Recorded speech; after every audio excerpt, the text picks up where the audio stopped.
Hello there, everyone. Welcome to Cryptic Corpse. I am your storyteller, and I'm here to guide you tonight. I know many of you use these videos to drift off to sleep, so before we begin, take a moment to like this video and subscribe to our channel. I'm always curious, where are you watching from, and what time is it in your part of the world? Now find your cozy spot and relax. My name is Frank Morrison. I'm a detective, and I've been one for 20 years. I thought I'd seen everything bad that people could do to each other. I was wrong. It was midnight when I drove down that old dirt road in the Michigan woods. My headlights cut through the dark like two bright knives.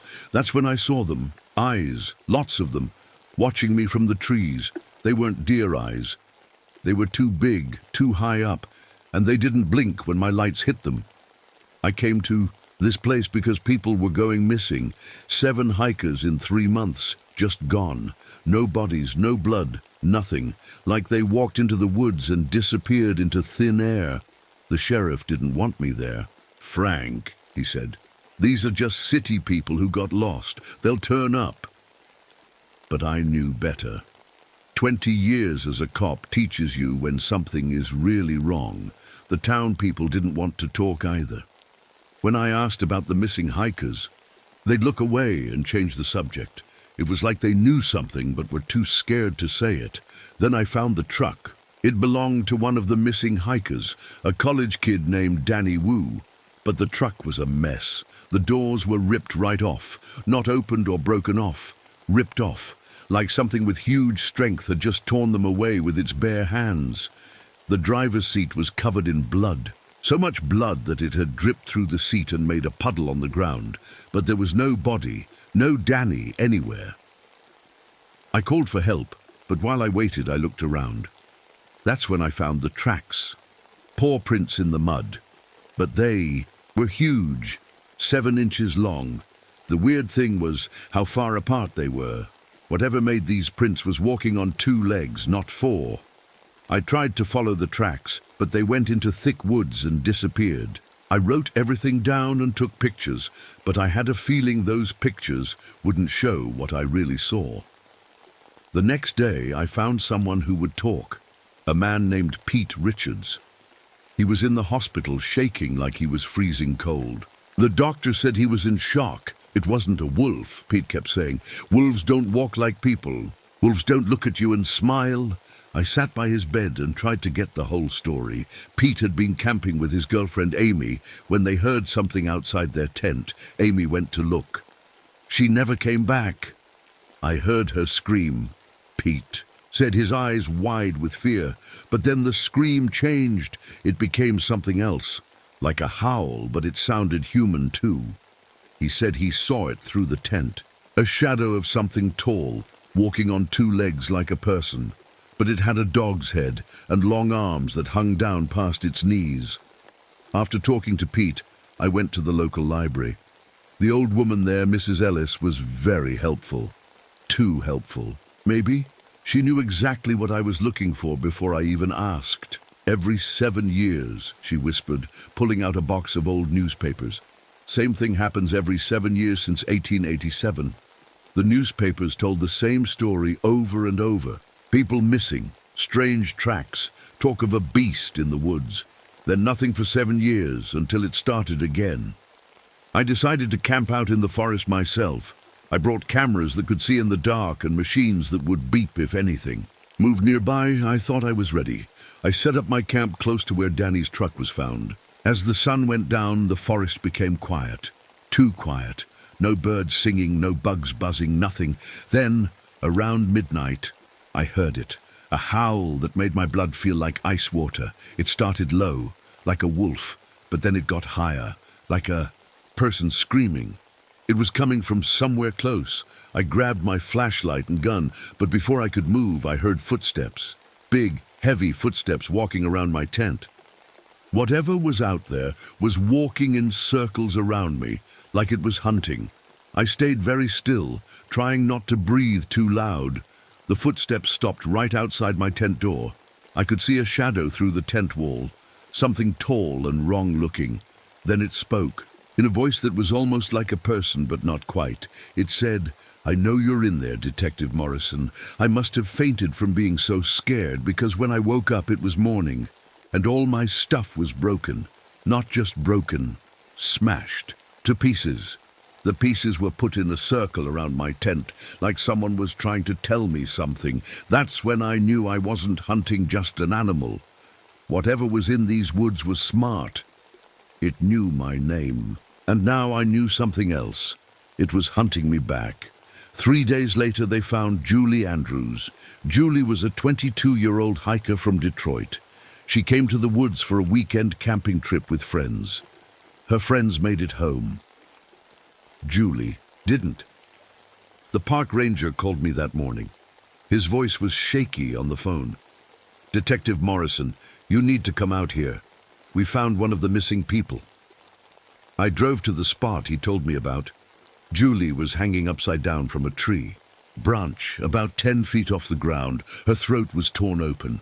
The ground underneath her was dark with blood, but that wasn't the worst part.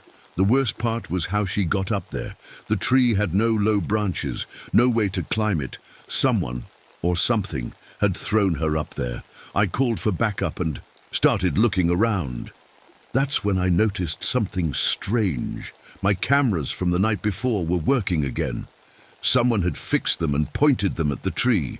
I checked the memory cards. Most of the pictures showed nothing but darkness, but a few showed something moving. It was just a blur, too fast for the camera to catch clearly. But in one picture, I could see 2 glowing eyes looking right at the camera. Over the next few days, I started to feel like I was being watched all the time. Even when I was in town, buying coffee or talking to people, I felt eyes on me. I'd turn around, but no one was there. Then they found Michael Stevens. Michael was a jogger who ran the forest trails every morning. He knew those paths like the back of his hand.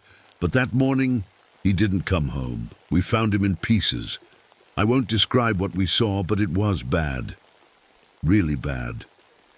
The strange thing was how the pieces were arranged. They were placed in perfect, straight lines like someone was making a pattern. I took pictures and measurements. When I got back to the station, I drew it all out on a big piece of paper. The pattern looked like a star, or maybe some kind of symbol. Whatever it meant, it wasn't random. The lab called me about the blood samples we'd collected. "Detective Morrison," the technician said, "these results don't make sense. The DNA shows human markers, but also dog markers. That's impossible." I asked her to run the tests again. Same results. Human and dog DNA mixed together. The lab said they'd never seen anything like it. After that, I started carrying my gun everywhere, even to the bathroom, even to bed.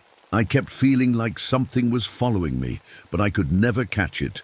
The third body was Sarah Wilson. She was a hiker from Chicago, 28 years old. We found her sitting against a tree, looking like she was just taking a rest. But she was dead. The weird thing about Sarah was that she looked perfect. No cuts, no bruises, nothing. But when the medical examiner looked at her, he found something strange. She had no blood left in her body, none at all. It's like something drained her completely, he told me. But there are no bite marks, no wounds. I don't understand how this happened. That night, I was driving home when I saw wolves on the road. 5 or 6 of them, just standing there, blocking my way. I honked my horn, but they didn't move. They just stared at me. Then something walked out from behind the trees. It was tall, taller than a man, and it walked on 2 legs. The wolves moved aside to let it pass. In the headlights, I could see its face. It was like a dog's face, but bigger with human-like eyes. It looked at me through my windshield for a long moment. Then it made a sound, half growl, half laugh. It turned and walked back into the woods, and the wolves followed. I sat in my car for 20 minutes, hands shaking, before I could drive again. The next day, I was watching one of the search areas.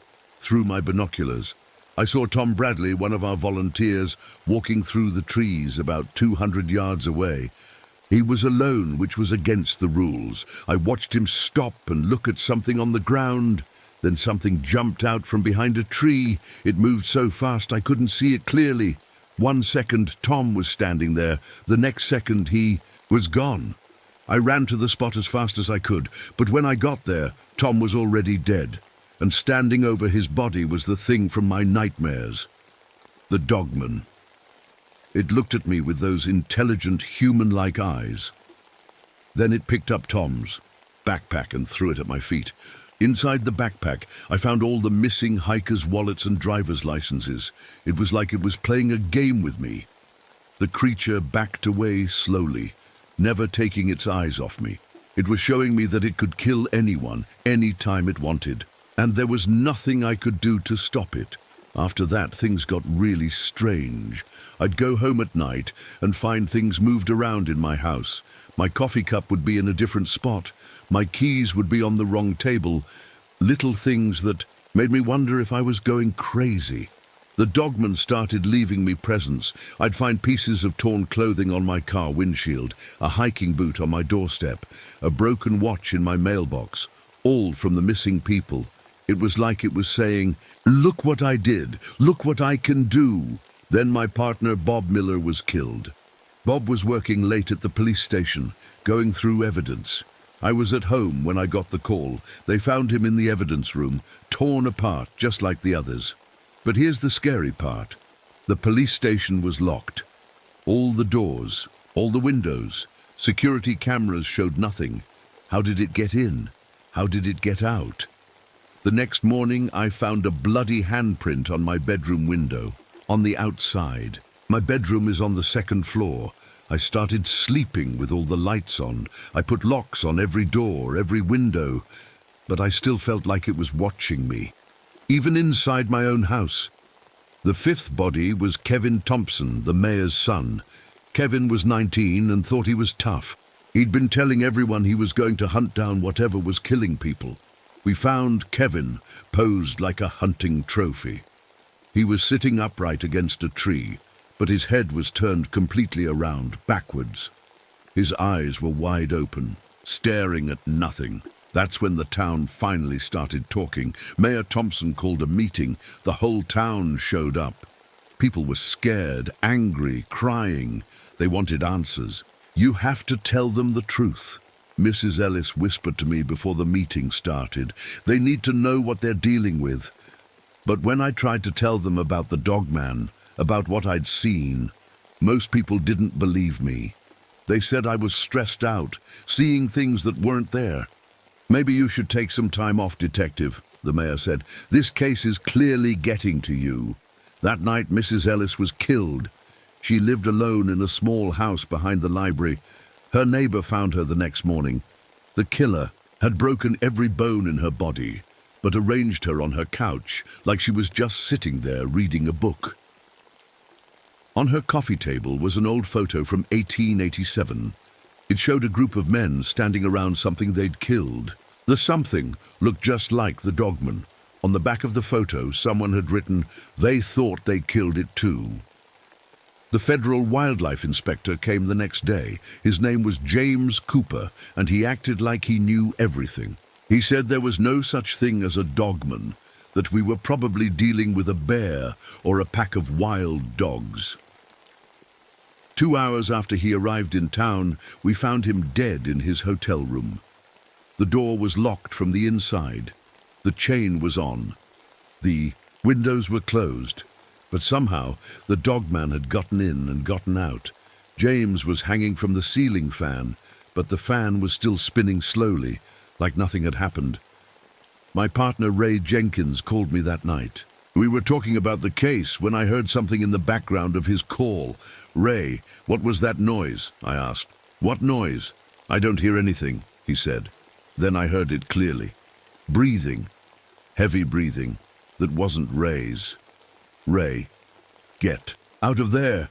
I shouted into the phone. I heard Ray scream. Then the line went dead. They found Ray's body in his kitchen the next morning. He'd been on the phone with me when it happened. The phone was still in his hand. That's when I knew for damn sure. This thing wasn't just hunting random people anymore. It was hunting people connected to me. People who were trying to help me. I started thinking about my wife, Carol. She was visiting her sister in another state, but I called her anyway. "Frank, you sound terrible," she said. "What's wrong?" I wanted to tell her everything, but how could I? How do you tell someone you love that a monster is hunting you? "Just stay where you are," I told her. "Don't come home yet." "Frank, you're scaring me. Please, Carol, just trust me." But I was too late. By the time I got to her sister's house, Carol was already dead, and so was her sister. And her sister's husband, the dogman, had killed my wife. I found them in the backyard, arranged in a circle like they were holding hands, but their faces, I can't describe their faces. On the porch was a note written in Carol's blood. It said, "Now it's personal. I sat in my car in that driveway for 3 hours, crying and screaming until my voice was gone. When I finally stopped, I made a decision. I wasn't going to run anymore. I wasn't going to hide. I was going to find this thing and kill it, or die trying. But first, I had to figure out how to kill something that seemed impossible to kill." I went back to Mrs. Ellis's house. The police had finished with it so I could look around. I found her hidden room in the basement. It was full of old books, newspapers, and photos. There were pictures of the dogman going back over 100 years. Same creature, same yellow eyes, same terrible smile. In every photo there were dead people around it. Mrs. Ellis had written notes in the margins of the old books. One note caught my eye. The Chippewa tribe tried to warn them in 1887. They said the burial ground was sacred. The loggers didn't listen. I found more information about the burial ground. A long time ago, white loggers had cut down trees on land that belonged to the Chippewa tribe. The land had old graves on it, sacred places where important people were buried. When the loggers dug up the graves to clear the land, something bad happened. The first dogman appeared that same year. One book said that the creature was a curse. When people disturbed the graves, they woke up something that had been sleeping. The dogman was the spirit of an ancient warrior, cursed to protect the land forever. But there was something else. The book said the curse could only be broken with specific things, sacred items, silver blessed by a tribal elder. Your prayers spoken in the old language. I needed help, and I knew where to get it. Eddie Running Bear was a guide who knew the forest better than anyone. He was also Chippewa, like the tribe that had been buried there. If anyone could help me, it was Eddie. I found him at his cabin by the lake. When I told him what I'd learned, he didn't seem surprised. "My grandfather told me stories about that thing," Eddie said. "He said it comes back every 7 years because people keep forgetting the old warnings." Eddie agreed to help me, but he wanted to bring his grandfather's friend, Joseph Crow Dog. Joseph was a tribal elder who knew the old prayers and ceremonies. The three of us met the next night. Joseph looked at the photos I'd brought and nodded. "Sadly, this creature is not truly evil," Joseph said. "It is pain and anger given form. The spirits of the dead are crying out for justice." Joseph explained that we needed 3 things to stop the dogman: silver bullets blessed in the old way, sage smoke to cleanse the evil, and the right prayers spoken at the burial ground. "But be warned," Joseph said. "This curse has a terrible price. To kill the dogman, someone must take its place. Someone must become the new guardian of the dead." I didn't care about the price. Carol was dead. All those innocent people were dead. I just wanted to stop the killing. We spent 2 days preparing. Joseph melted down old silver coins and made bullets. He blessed them with prayers his grandfather had taught him. Eddie gathered sage from sacred places in the forest. On the second night, we went to the burial ground. It was in the deepest part of the forest, where the trees grew so thick you couldn't see the sky. The ground was covered with old stones arranged in patterns. Some of the stones had carvings on them, symbols I didn't understand. Joseph started a fire and began burning the sage. The smoke smelled sweet and made me feel dizzy. He started singing in his native language. words that sounded older than time. That's when the dogman came. It walked out of the trees like it had been waiting for us. In the firelight, I could see it clearly for the first time. It was 8 feet, tall, covered in grey fur that looked like it was moving in the wind. Its face was like a wolf's, but the eyes were human, sad, angry human eyes. "You shouldn't have come here," it said in that almost human voice. Joseph kept singing. Eddie stood next to him, holding a burning branch like a torch. I raised my gun and pointed it at the creature. "This ends tonight," I told it. The dogman laughed, but it was a sad sound. "You think you're the first to say that? You think you're the first to try?" It showed me something then. In its hand was a badge. A deputy's badge from 1952, then another badge from 1973, and another from 1994. "Every 7 years, someone like you comes to kill me," it said. "Every 7 years, they become me." That's when I understood. The dogman wasn't the same creature from 1887. It was a different person each time. Each person who killed it became the new dogman. Joseph stopped singing and looked at me. "Now you know the truth," he said. "Are you still willing?" I thought about Carol. I thought about all the innocent people who would die if I didn't do this. I thought about having to live with their deaths for the rest of my life. "Yes," I said, "I'm willing." That's when the dogman charged at us. And the real fight began. The creature moved faster than anything I'd ever seen. 1 second it was 20 feet away. The next second it was right in front of me. I fired 3 shots with the blessed silver bullets. All 3 hit. The dogman screamed and stumbled backward. Black blood poured from the wounds, but they started closing up right away. The bullets slowed it down, but they didn't stop it. It grabbed Eddie first. 1 swipe of its claws and Eddie was gone. Joseph kept singing his prayers, but I could see the fear in his eyes. The dogman could fly. I watched it jump 30 feet into the air and land silently behind Joseph, but Joseph was ready. He threw burning sage in its face and kept singing. The creature howled and backed away from the smoke. That's when I understood. The blessed sage actually hurt it.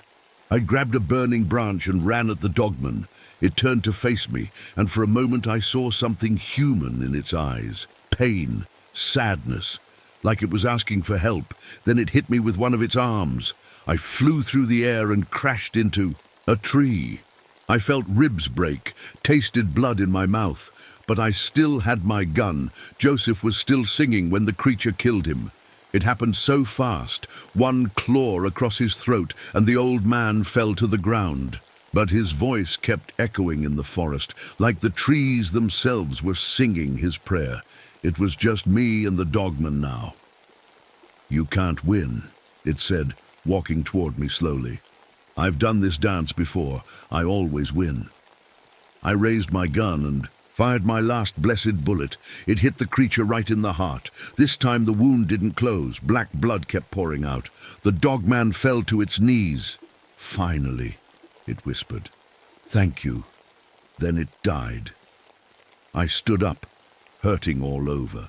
I thought it was over. I thought I'd won. But then I felt something happening to me. My bones started to ache. Not the pain from being hurt in the fight, but a different kind of pain, like they were stretching, changing. I looked at my hands and saw they were getting longer, stronger. My teeth felt sharp in my mouth. My fingernails were turning into claws. Was becoming the new dogman. The curse was transferring to me, just like Joseph had warned. I tried to fight it, but it was like trying to stop the ocean. The change was happening whether I wanted it or not. My backup officer, Steve Walsh, arrived, just as the change was finishing. He took 1 look at me and reached for his gun, but it was too late. The hunger was already taking over. I killed Steve. I didn't want to, but I couldn't stop myself. The curse made me do it. Dr. Lisa Wright came with the ambulance, then paramedic. Neil Davis. They were trying to help me, but I killed them too. The beast inside me was too strong. But here's the strange part. I was still me. I could still think like Frank Morrison. I just couldn't control what my body was doing. I was trapped inside this monster, watching it kill people who were trying to help. Now I understand what the previous dogman felt. The sadness in its eyes wasn't because it was evil. It was because it remembered being human. It remembered having a family, friends, a normal life. For 7 years, I lived in the forest. I hunted people who came too close to the burial ground. I couldn't help myself. The curse made me protect the graves of the ancient dead, just like all the dogmen before me. Sometimes I would see families camping, children playing by the lake. I wanted to warn them, to tell them to leave, but all that came out was growling and howling. I tried to fight the curse every day. I tried to kill myself many times, but the creature's body wouldn't die. It just healed from any wound I gave it. 7 years. 7 long years of being trapped in a monster's body, forced to kill innocent people. Then, a new detective came to investigate the missing hikers. A young woman named Detective Sarah Chen. She was smart, determined, just like I used to be. I watched her find the same clues I had found. I watched her discover the truth about the dogman, and I knew what would happen next. I left this journal in my old cabin, hoping she would find it, hoping she would understand what she was getting into before it was too late. But I know she won't listen. Just like I didn't listen to the warnings I found. The curse is too strong, and the need for justice too great. Tonight, Detective Chen will come to the burial ground with blessed bullets and sacred sage. She will kill me, and she will become the new dogman. The cycle will begin again. If you are reading this journal, Detective Chen, please know that I'm sorry. Sorry for all the people I killed. Sorry for what you're about to become. But maybe that's what we deserve. Maybe this is the price for disturbing the sacred graves all those years ago. Maybe the dead will never rest until the debt is paid in full. Take care of your family while you still can. Tell them you love them, because once you become like me, you'll never be able to tell them again. The sun is setting now. I can hear Detective Chen and her team coming through the trees. It's time for my curse to end and hers to begin. I only hope someday someone will find a way to break this cycle forever. But until then, the dogman lives on.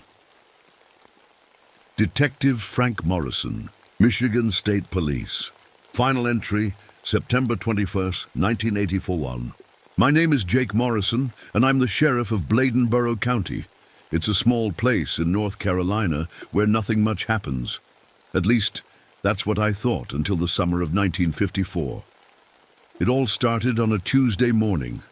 I was drinking my coffee when the phone rang. It was Pete Henderson, and he sounded scared. "Sheriff, you gotta come quick. Something killed my cows."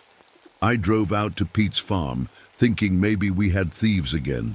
But when I got there, I saw something I'll never forget. 3 cows were lying dead in the field. But they weren't just dead, they looked like empty bags. "Found them like this at sunrise," Pete said. His hands were shaking. "They were fine yesterday." I walked around the dead cows. They looked strange, really strange. Their skin was tight against their bones, like someone had sucked everything out of them. But the weirdest part? No blood anywhere, not one drop. I checked each cow carefully. On their necks, I found 2 tiny holes. They were so small and clean, like someone used a needle. But what could do this to a big cow? "You see any wild dogs lately?" I asked Pete. "No, sir." "And how could a dog do this? These cows look dried up." Word spread fast in our small town. By Friday, I got 5 more calls. The Johnson farm lost 2 horses. The Williams family found their goat dead the same way. Every animal had those same 2 holes in the neck, and every single one was empty of blood. Our town vet, Dr. Sarah Collins, came to look at one of the horses. She was smart, went to college up north before coming home. She spent a long time checking the dead horse. "Jake, I never saw anything like this," she said. "Whatever did this was very careful. These holes are perfect, too perfect, and all the blood is gone, every drop." Maybe some kind of big bat, I said. It sounded dumb even to me. She shook her head. No bat could do this. We're talking about all the blood in a horse. That's a lot of blood. The next week it happened in the county next to ours. Sheriff Bob Miller called me up. Got 3 dead pigs here, Jake. Weirdest thing I ever saw. They looked like dried fruit. Then people started seeing things. Farmers said they saw something, moving in their fields at night. It was bigger than a cat, but moved like one.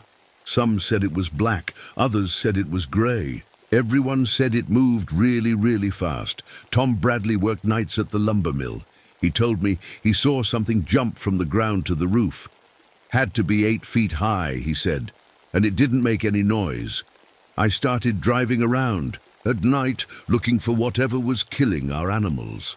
One night I found something that scared me, deep scratches in the bark of an old oak tree, way up high.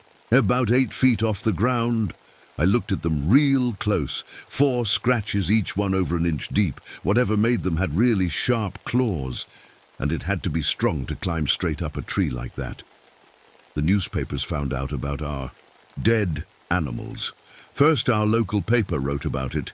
Then the big city papers picked it up. Reporters started coming to town, asking questions and taking pictures.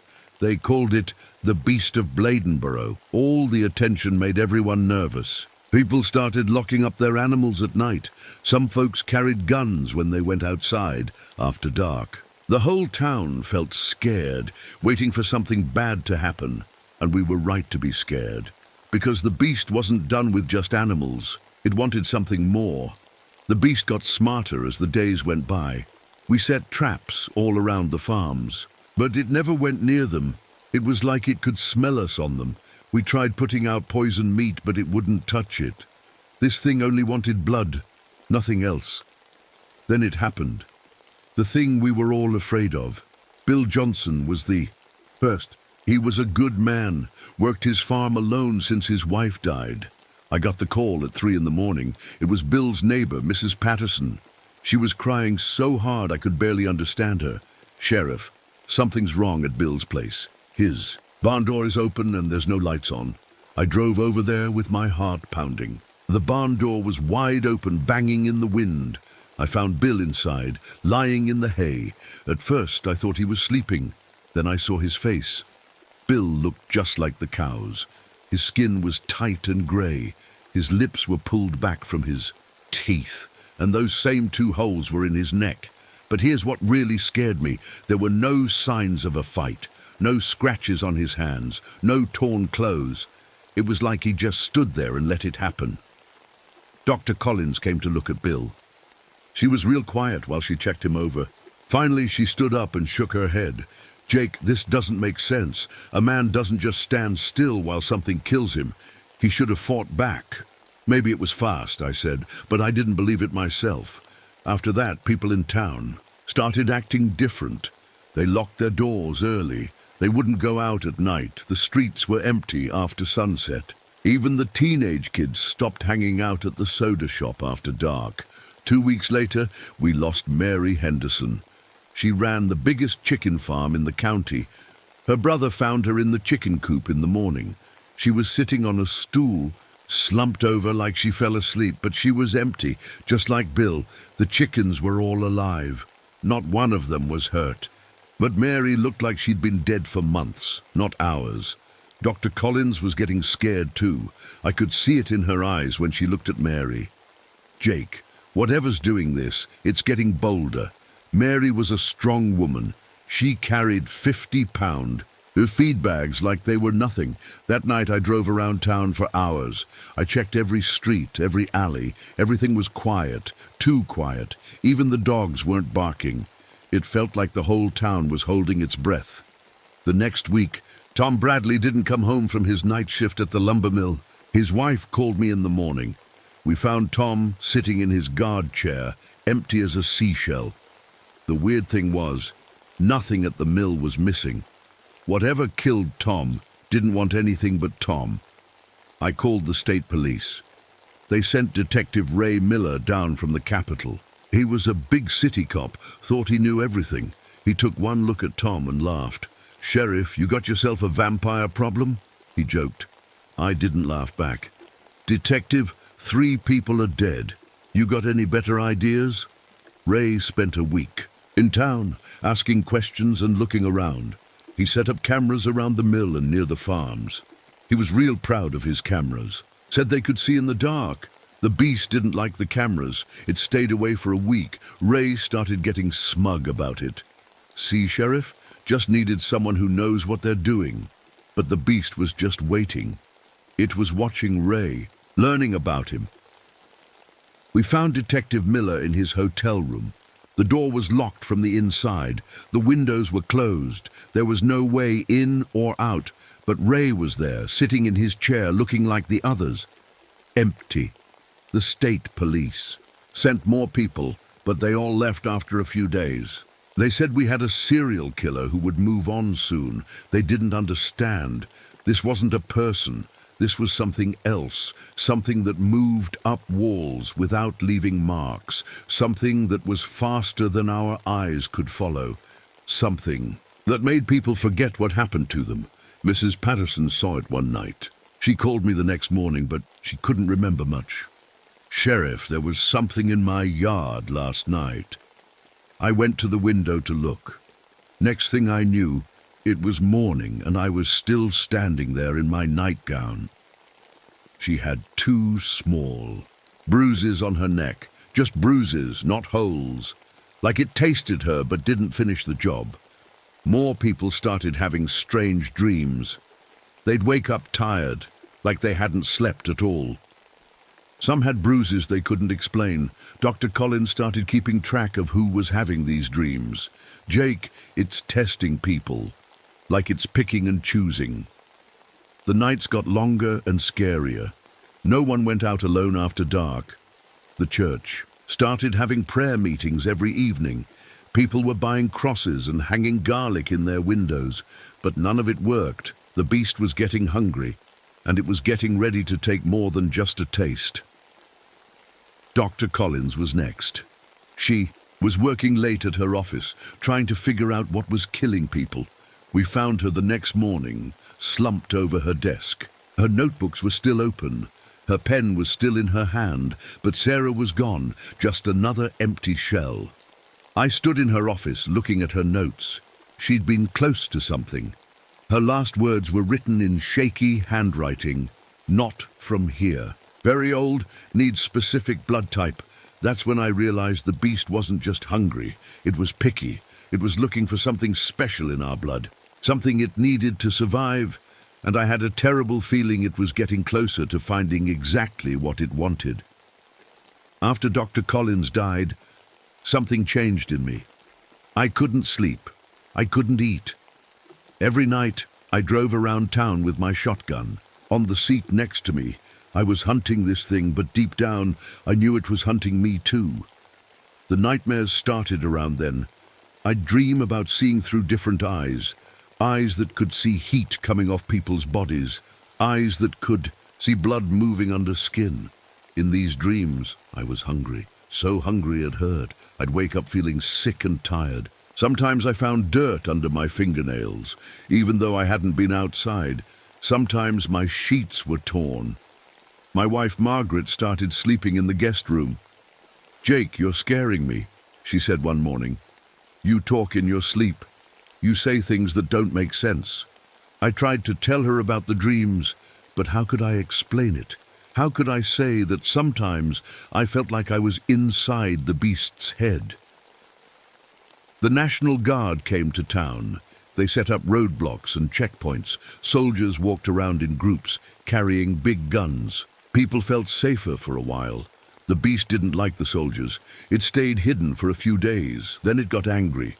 Private Mark Thompson was standing guard at the edge of town. He was young, maybe 19.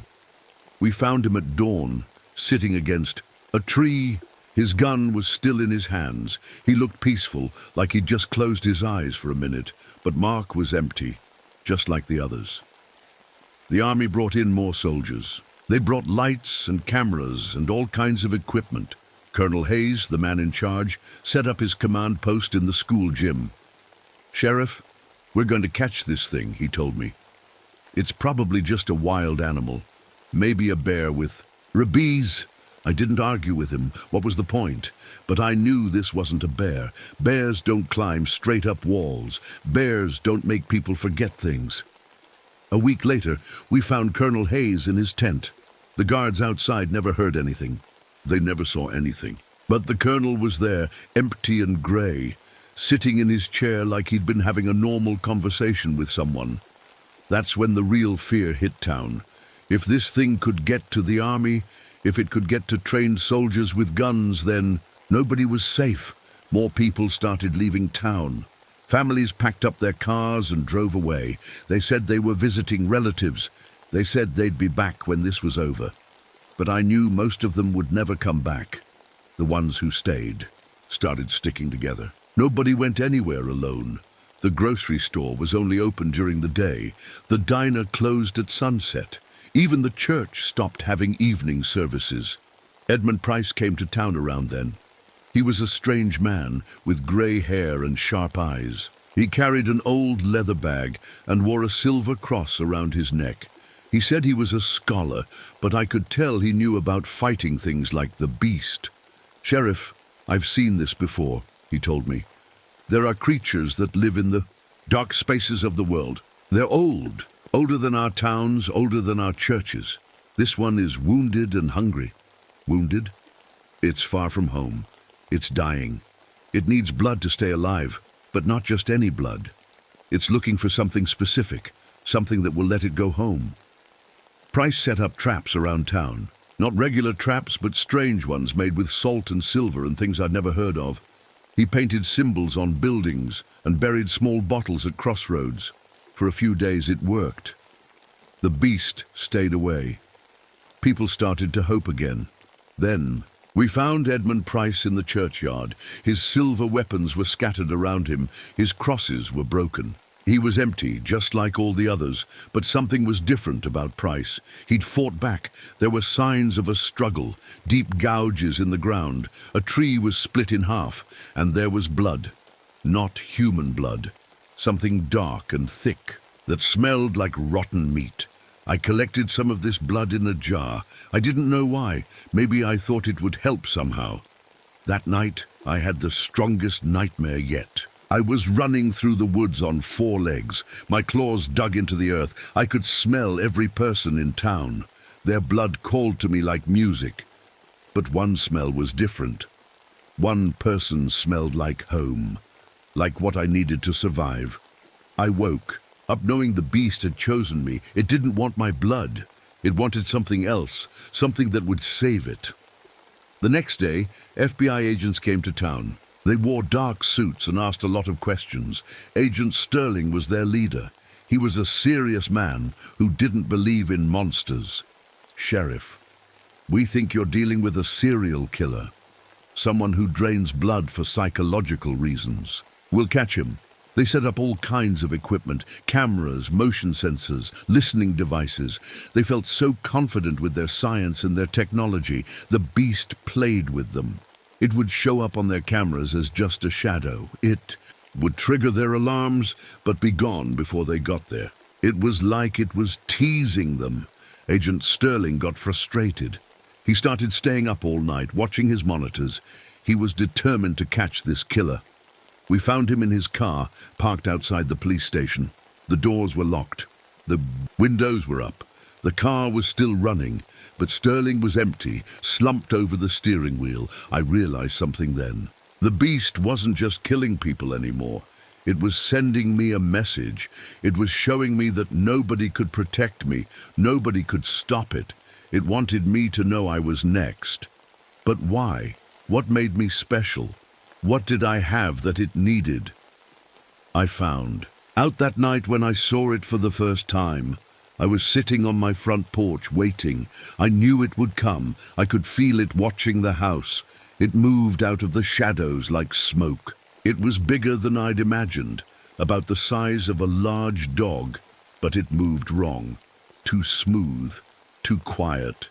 Its eyes glowed yellow in the darkness. When it looked at me, I heard its voice in my head. Not words exactly, but meaning. "You smell like home," it said without speaking. "You smell like the blood that will save me." I tried to raise my gun, but I couldn't move. It walked closer. I could see it wasn't really an animal. It was something else, something that just looked like an animal. "I won't hurt you yet," it told me in my mind. "First you need to understand. You need to see what I see, feel what I feel." It touched my forehead with one claw. The world exploded in my head. Suddenly I was somewhere else, somewhere dark and cold. I saw a dying world where creatures like this one lived. I felt the hunger that drove them, the desperate need for blood that would let them survive. I saw this one falling from its world into ours, wounded and scared and so very hungry. When the vision ended, I was alone on my porch. But everything was different now. I could smell things I'd never smelled before. I could hear heartbeats from blocks away, and I was hungry. So hungry it made me sick. The beast wasn't just hunting me, it was changing me, preparing me for what I didn't know yet, but I was about to find out. After my meeting with the beast, I couldn't pretend to be normal anymore. The hunger inside me grew stronger every day. I started avoiding people because I could hear their hearts beating. I could smell their blood. Margaret knew something was wrong with me. She'd watch me from across the room with scared eyes. At dinner, she'd push her food around her plate while I stared at her neck. "Jake, maybe you should see a doctor," she said one evening. "You're not yourself anymore." I wanted to tell her everything. About the dreams, about the hunger, about how beautiful her heartbeat sounded. But how could I? She'd think I was crazy. Maybe I was crazy. The beast came to me again that night. Not to my house this time. I was driving the back roads, trying to clear my head, when I saw it standing in the middle of the road. I stopped the car and got out. It didn't run this time. It just stood there, looking at me with those yellow eyes. "You're changing," it said in my mind. "You can feel it happening." "What do you want from me?" I asked out loud. "I'm dying," it told me. "My world is gone. I fell through the spaces between worlds and landed here, but this place is poison to me. I need to go home, but I'm too weak." "What does that have to do with me? Your blood is special, ancient. If I take it, I can live long enough to find my way home. But you won't die. You'll become like me. You'll carry my curse." I raised my gun, but my hands were shaking. "I won't let you hurt anyone else." "I don't want to hurt people. I just want to live. But the hunger, it's so strong, I can't control it much longer." The beast stepped closer. I could see it better now. Its fur was black with grey patches. Its claws were long and sharp, but it was thin, like it was starving. "Help me, Sheriff. Let me take what I need. Then I'll leave your world forever. And if I don't, then I'll take it anyway. But first I'll kill everyone you care about, starting with your wife." Fear hit me like a punch to the stomach. Margaret was alone at home. She was helpless. I got back in my car and drove home as fast as I could. But when I got there, the house was dark. Too dark. "Margaret!" I called out as I ran inside. She was in the kitchen, sitting at the table. Her back was to me. She didn't answer when I called her name. I walked around to face her and my heart stopped. Margaret was empty. Her skin was grey and tight. Her eyes were closed. The beast had gotten to her first. On the table was a note written in my own handwriting, though I didn't remember writing it. "Come to the old church cemetery at midnight. Come alone, or more people will die." I sat with Margaret until the sun went down. I held her cold hand and cried. The beast had taken the one person I loved most in the world. It had made its point. At midnight, I drove to the cemetery behind. The old abandoned church. The beast was waiting for me by the biggest gravestone. "I'm sorry about your wife," it said, "but you left me no choice." "You're a monster," I said. "Yes, and soon you will be too." I tried to fight it. I really did. I shot at it 6 times, but the bullets just went right through it. It moved faster than my eyes could follow. 1 second it was 10 feet away, the next second it was right in front of me. Its claw touched my chest, right over my heart. Pain exploded through my body. I fell to my knees. "It will be quick," the beast said, but it wasn't quick. I felt my blood being pulled out of me, drawn toward the beast. I felt my strength leaving my body, but something else was coming in to replace it, something dark and hungry. The beast was glowing now, getting brighter as it drank my blood. Its wounds were healing. Its fur was getting thicker. It was becoming strong again. When it was finished, it stepped back. I was still alive, but I felt different. Empty but full at the same time. Weak but strong. Dead but alive. "Thank you," the beast said. "Now I can go home." It started to walk away, but I called after it. "Wait, what am I now? What did you do to me?" It turned back. "You're like me now. You'll live forever, but you'll always be hungry. You'll need blood to survive, but you're still yourself. You can choose how to use this curse. Will the hunger stop? No, it never stops, but you'll learn to control it." The beast faded away like smoke. I never saw it again. I sat in that cemetery until dawn, trying to understand what had happened to me. I looked the same on the outside, but inside everything was different. I could hear every sound for miles around. I could smell every living thing in town. And I was so hungry. A paramedic named Lisa Cooper found me there in the morning. She was doing her early rounds, checking on the old folks who lived alone. "Sheriff Morrison, are you okay? You look pale." I looked at her neck. I could see her pulse jumping under her skin. I could hear her blood moving through her veins. The hunger roared inside me like a wild animal. Before I knew what I was doing, I grabbed her. She didn't have time to scream when it was over. Lisa was sitting peacefully against a gravestone, empty and grey like all the others, and I felt satisfied, full. The terrible hunger was gone, at least for now. I stood up and looked down at what I'd done. Lisa Cooper was a good person. She helped people, and I'd killed her just because I was hungry. That's when I understood what the beast had really done to me. It hadn't just cursed me with hunger. It had cursed me with choice. I could have fought. The hunger, I could have found another way, but I didn't. I chose the easy path. I chose to feed, and now Lisa Cooper was dead because of my choice. I drove home in the grey morning light, thinking about what came next. People would look for Lisa. They'd find her body. They'd want answers. But I was the sheriff. I investigated. Mysterious deaths. I wrote the reports. I decided what the official story would be. I could make this all go away. I could blame it on the beast. I could say it killed Lisa before it finally left town. By the time I got home, I knew exactly what I was going to do. I was going to lie. I was going to cover it up, and I was going to keep feeding. The official story was simple. The beast of Bladenboro had finally left town after one last attack. Lisa Cooper was its final victim before disappearing for good. Case closed. The newspapers loved it. Local sheriff drives away monster. They made me sound like a hero. They interviewed me on the radio. People shook my hand and thanked me for protecting the town. If only they knew the truth. The hunger came back a week later. It started as a small ache in my stomach. Then it grew stronger. By the third week, I was dizzy and weak. I needed blood. Again, Dr. James Miller came to town to study what had happened.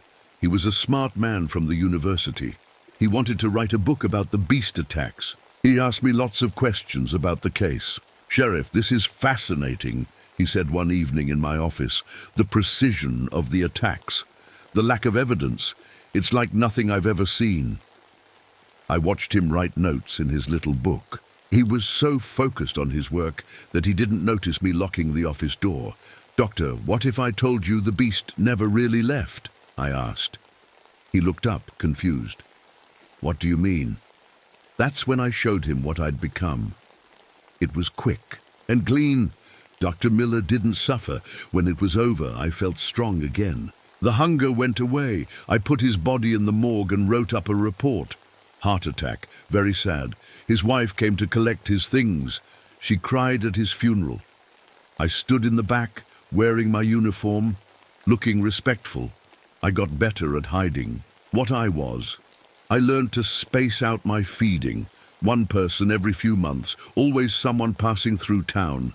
Always someone who wouldn't be missed right away. A traveling salesman here, a hitchhiker there, a researcher studying local history. They all became part of my secret. I was careful about who I chose. I never hurt anyone from town. I never hurt children. I told myself I had rules. I told myself that made it better. But late at night, alone in my house where Margaret used to live, I knew the truth. I was a monster. I was the thing parents told their children about in scary stories. Years went by. The town slowly forgot about the beast of Bladenborough. Life went back to normal. People stopped locking their doors early. Kids played outside after dark again, but I was still there, still hungry, still feeding. I trained new deputies, good men who wanted to protect people.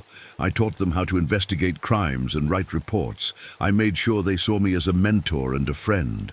One of them, Deputy Hank Wilson, reminded me of myself when I was young.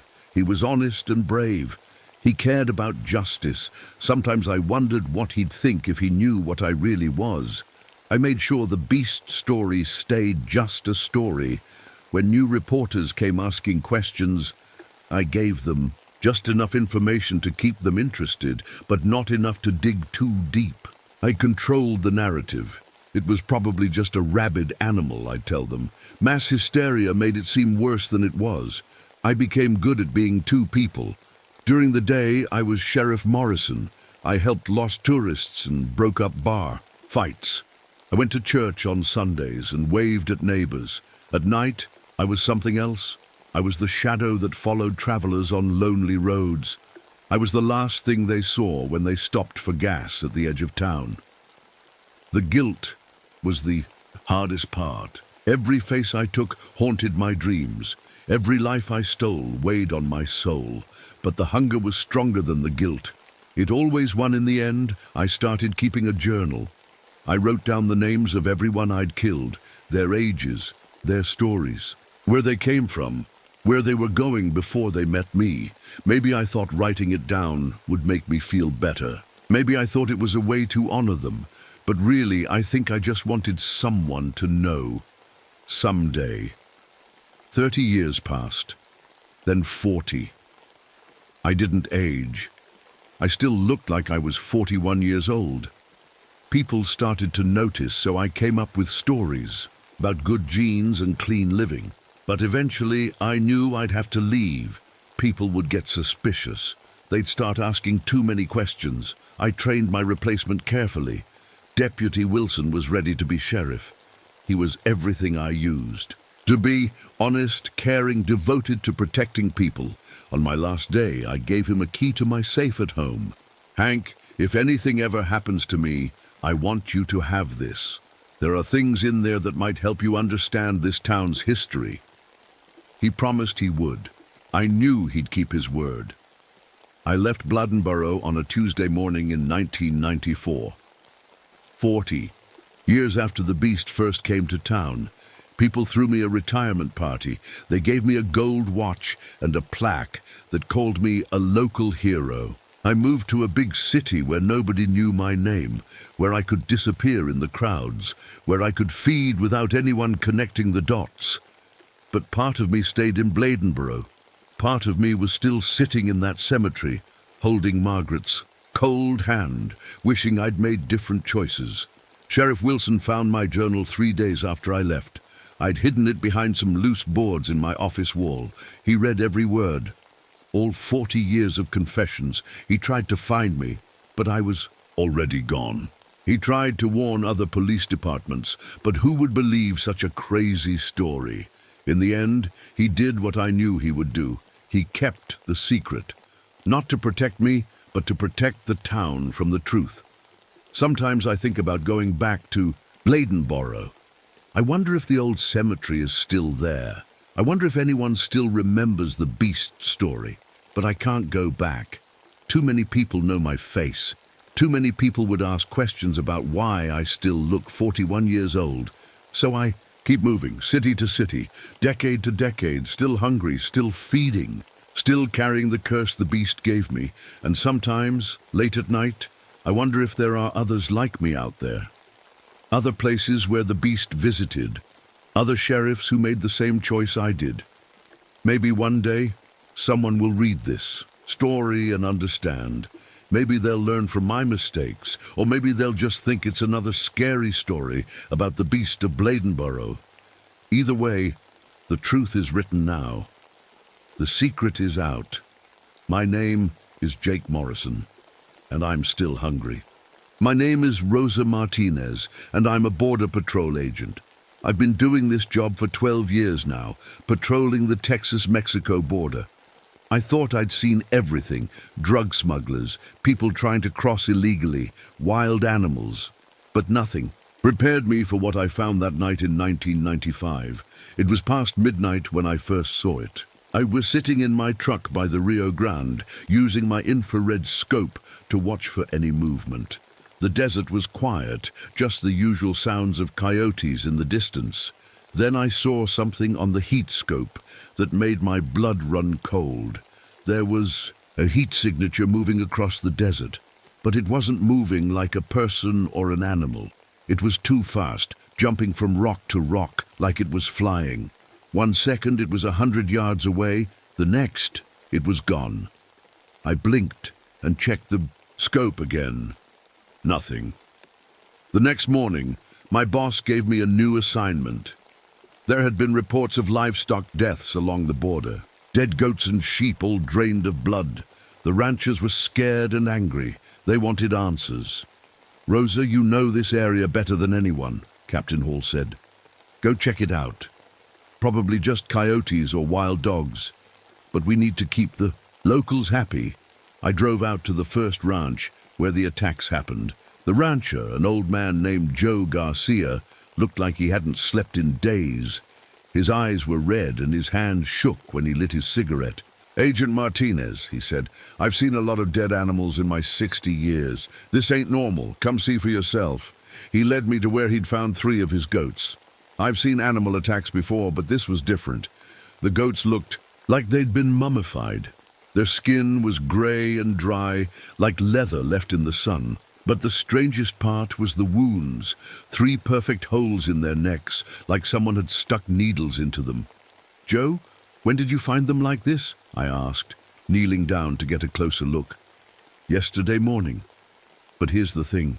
They were alive when I checked on them the night before. Whatever did this, it happened fast. I took pictures and called it in. Over the next few days, I visited 5 more ranches. Same story everywhere. Dead animals drained of blood, 3. Holes in the neck. The ranchers were starting to talk about something they called El Chupacabra, the goat sucker. On my 4th night of patrol, my night vision equipment started acting up. The screen would go fuzzy with static whenever I pointed it toward the hills. I thought it was broken, so I called for a replacement. But the new equipment did the same thing. That's when I met Miguel Santos, a rancher who claimed he saw the creature. It was tall, maybe 6 feet, he told me, his voice barely a whisper. Walked on 2 legs like a man, but it wasn't human. Had gray skin and spikes down its back. And the eyes, Jesus, those eyes glowed red in the dark. I wrote down everything. He said, but honestly I thought he was just scared and seeing things. That changed when we found Pablo Hernandez. Pablo was a smuggler we'd been tracking for months. We found his body in the desert, about 5 miles from the border. Like the animals, he looked mummified. Skin gray and dried out, but no wounds anywhere except for those same 3 holes in his neck. The thing that scared me most was his face. Pablo always had this tough guy look, never scared of anything. But when we found him, his face was frozen in pure terror. Whatever he saw before he died, it was the most frightening thing he'd ever seen. I started paying more attention after that. I noticed the creature seemed smart, too smart. It avoided all our motion sensors and cameras. It was like it knew exactly where our equipment was. I'd set up new sensors in different spots, and the next day I'd find dead animals just outside. their range. Then Carl Wilson was killed. Carl was an immigration officer who worked the checkpoint about 10 miles from my patrol area. He was found at his post, slumped over his desk. Same condition as Pablo, mummified, 3 holes in the neck, face twisted in fear. I got to the scene before anyone else. Carl's coffee was still warm. His radio was on, and I could hear dispatch. Trying to reach him. Whatever killed him had done it fast, probably within the last hour. The lab results came back a week later. Pablo and Carl had been completely drained of blood. But here's what really freaked me out. There was no blood anywhere around the bodies. Not a drop. It was like something had sucked it all out through those 3 holes. Dr. Sarah Chen, the medical examiner, called me after she finished the autopsy on Carl. "Rosa, I've been doing this job for 15 years, and I've never seen anything like this. These puncture wounds are perfectly round, and they go straight to the jugular vein. But whatever made them wasn't metal. The edges of the wounds show it. It was something organic, like bone or keratin." "What are you saying, Doc?" "I'm saying whatever killed these men has teeth or claws that work like needles, and it knows exactly where to bite to drain blood the fastest." That night I was back on patrol when I saw it again. This time it was closer. I was parked behind some rocks, watching a known crossing point. Around 2 a.m. I heard a sound I'd never heard before, like a low humming mixed with clicking noises. I looked through my binoculars and saw it. The creature Miguel had described. It was standing about 50 yards away, next to a fence that was at least 20 feet tall. As I watched, it crouched down and then jumped. Not climbed, jumped. It cleared that fence like it was nothing, didn't even touch the top. I tried to start my truck to follow it, but the engine wouldn't turn over. The radio was dead too. Everything electronic around me had stopped working. I sat there in the dark for what felt like hours, too scared to get out of the truck. When the sun came up, everything started working again. I drove back to the station and filed my report, but I could tell nobody believed me. They thought the stress was getting to me. 3 days later, they found Maria Santos. She was Miguel's daughter, worked as a ranch hand on the Garcia property. Same as the others, drained and mummified, face frozen in terror. But Maria was different. She was found sitting upright against a tree, like she'd been placed there carefully, like someone wanted her to be found. By now, word was spreading fast through the border communities. People were scared to go out at night. Some families packed up and left. The ones who stayed bought guns and set up watch groups. But guns didn't help Maria. We found her shotgun right next to her, fully loaded, safety off. She never got a chance to fire it. I knew I was dealing with something that wasn't natural, something that could move faster than anything I'd ever seen, something smart enough to avoid our traps, and something that could kill without making a sound. And somehow I had the feeling it was watching me, learning my patterns, just like I was trying to learn its. The hunt was just beginning. After Maria's death, things got worse, much worse. I started staying out later, watching different areas each night. That's when I heard them talking to each other. It sounds crazy, I know, but that's what happened. I was hidden behind some bushes near the old water tower when I heard it. A sound so low I felt it in my chest, more than heard it with my ears, like the rumble of a truck engine, but different. Musical, almost. Then I heard another one answer from across the valley. Same low sound, but with a different pattern. They were talking. I counted at least 3 different voices that night, maybe more. The sounds would come from one direction, then another, like they were moving around me in a circle. I stayed perfectly still until dawn, afraid to move. The next body we found was Dr. James Mitchell. He was a biologist from the university who'd come down to study the animal deaths. Smart man, had all kinds of equipment with him. We found him at his campsite, camera still in his hands. The weird thing about Dr. Mitchell was how peaceful he looked. Not scared like the others. His face was calm, almost sleepy. But his body told a different story. Same 3 holes, same mummified appearance. I went through his camera. The last few photos showed something that made my hands shake. Blurry images of a tall figure with glowing eyes. In the final picture, you could see it clearly. Grey skin, long arms, spikes along its back, just like Miguel had described. After the military showed up, they came in black helicopters and set up camp about 5 miles from where we'd found Dr. Mitchell. Said they were doing an environmental survey. But I'd been in the army before becoming a border agent. These weren't scientists, these were soldiers. The leader introduced himself as Colonel Harris. Tall man with cold blue eyes and a handshake like a steel trap. He told me and Captain Hall that they were taking over the investigation. "Agent Martinez," he said, "we appreciate your work, but this is now a federal matter. You'll be reassigned to patrol other sectors." I didn't like it, but orders were orders. Except I didn't really. Stop watching! I just became more careful about it. 2 weeks later, Lieutenant Tom Bradley went missing. He was part of Colonel Harris's team, and he'd been exploring the cave system in the hills. They found his equipment scattered near the main entrance, but no body. I knew those caves. Kids from town used to dare each other to go inside when I was young. The local Mexicans had stories about them, said they went deep underground and connected to caves all the way to Mexico. That night, I went to check the caves myself. I brought a flashlight and my service weapon, though I wasn't sure what good a gun would do. The caves were cold and smelled like old water. I followed the main tunnel for about 10 minutes before I found something that stopped me cold. Scratches on the walls. Long, deep gouges in the rock, about 7 feet up from the ground. Like something, with very sharp claws, had been marking its territory. As I stood there looking at the marks, I felt something I'd never felt before. A pressure in my head, like someone pushing on my brain from the inside. Then came the fear. Not normal fear. This was different. It felt like it was coming from outside me, washing over me like cold water. My heart started racing. My hands began to sweat. Every part of my body was telling me to run, but I couldn't move. It was like the fear was so strong it had frozen me.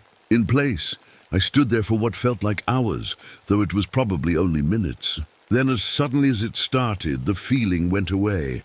I turned around and walked out of those caves as fast as I could without running. The next morning, Mike Rodriguez was found dead in his patrol car. Mike was my partner. We'd worked together for 8 years. He was a good man, had a wife and 2 kids. When they found him, he was still holding his radio microphone. Dispatch said his last transmission was him trying to call for backup. The recording was strange. You could hear Mike talking, but his voice sounded flat, emotionless. He said he was pursuing a suspect on foot near the old Rodriguez ranch. Then there was silence for about 30 seconds. Then Mike's voice again, but different, slower. "This is Agent Rodriguez. False alarm. Everything is fine here. No backup needed." That was the last thing he said. They found him 6 hours later. Listened to that recording over and over. Something was wrong with it. Mike never called himself Agent Rodriguez. He always just said Rodriguez or Mike. And his voice in that last part, it didn't sound like him at all. Dr. Angela Wright was the next to die. She was a research scientist who came with Colonel Harris's team. Found her in the temporary lab they'd set up. Same condition as the others. But this time there were signs of a struggle. Equipment was knocked over, papers scattered everywhere. That's when I started to suspect the truth. These weren't random attacks. The creature, or creatures, were specifically targeting people who were getting too close to the truth. Dr. Mitchell with his camera, Lieutenant Bradley exploring the caves, Dr. Wright studying tissue samples. They knew we were hunting them, so they started hunting us. The strangest part happened 3 days after Dr. Wright's death. I was writing my patrol report when I realized I couldn't remember most of what I'd written. I'd looked down at the paper, and it was my handwriting, but I didn't remember writing it. The report said everything was normal, no unusual activity, no signs of the creature. But I knew that wasn't true. I'd seen things that night, Shapes moving in the darkness, those low humming sounds. Yet somehow I'd written that nothing happened. I tried to change the report, to write down what really happened. But every time I started, my mind would go blank, like something was blocking my thoughts. Frank Davis was a journalist from San Antonio who'd been asking questions about the military presence. He'd been interviewing locals, trying to piece together what was really happening. They found him in his hotel room, apparently died in his sleep, except Frank didn't have the 3 puncture wounds. He just looked peaceful, like he'd gone to sleep and never woke up. The official cause of death was heart failure, but Frank was only 35 and in perfect health. Sheriff Bob Miller had been cooperating with Frank, sharing information about the deaths. A week after Frank died, Bob was killed in what they called a car accident. His truck went off the road in broad daylight on a straight stretch of highway. No skid marks, no signs he'd tried to brake. I went to Bob's funeral. His wife told me something that gave me chills. She said Bob had been acting strange the last few days, talking about feeling like he was being watched. He'd started carrying his gun everywhere, even in the house. Captain Hall was getting nervous too. I could see it in his eyes during our briefings. He'd been asking questions about all the deaths, wondering why so many people connected to the investigation were dying. "Rosa," he said to me one afternoon, "something's not right here. Too many coincidences, too many accidents." I wanted to tell him everything I'd seen, but every time I tried, the words wouldn't come. It was like something was stopping me from speaking the truth. 3 days later, they found Captain Hall dead in his office. Heart attack, they said, just like Frank Davis. I knew then that I was on my own. Whatever was out there, it was smart enough to eliminate threats without leaving evidence. It could make people write false reports, make them forget what they'd seen. It could kill without touching, without leaving a mark. And I was next on its list. I knew I had to find out the truth before it was too late. But every time I tried to investigate, that pressure in my head would start again, like something was watching me, warning me to stop. I started keeping 2 sets of notes, the official ones that I filed each day, and secret ones that I hid in my apartment. The official notes always said everything was normal, but my secret notes told a different story. According to my hidden journal, I'd seen the creatures at least 12 times in the past month. They could move through shadows like ghosts. Sometimes they seemed solid, sometimes they looked like they were made of smoke. The worst part was realizing how long this had been going on. I went to the library and looked through old newspapers. The attacks weren't new. They'd been happening for decades. In 1962, a family of 5 died mysteriously near the border. Same symptoms, drained of blood, 3 holes in the neck. In 1974, 6 ranch hands were found dead in the desert. In 1981, a whole patrol of border agents went missing. Every few years, the same pattern, and every time, the government covered it up. New explanations were given. Wild animal attacks, drug cartel violence, industrial accidents. But the real evidence was always buried. I found files hidden in the basement of the sheriff's office. Bob Miller had been collecting information for years. Photos of bodies, medical reports, witness statements, all stamped classified and do not release.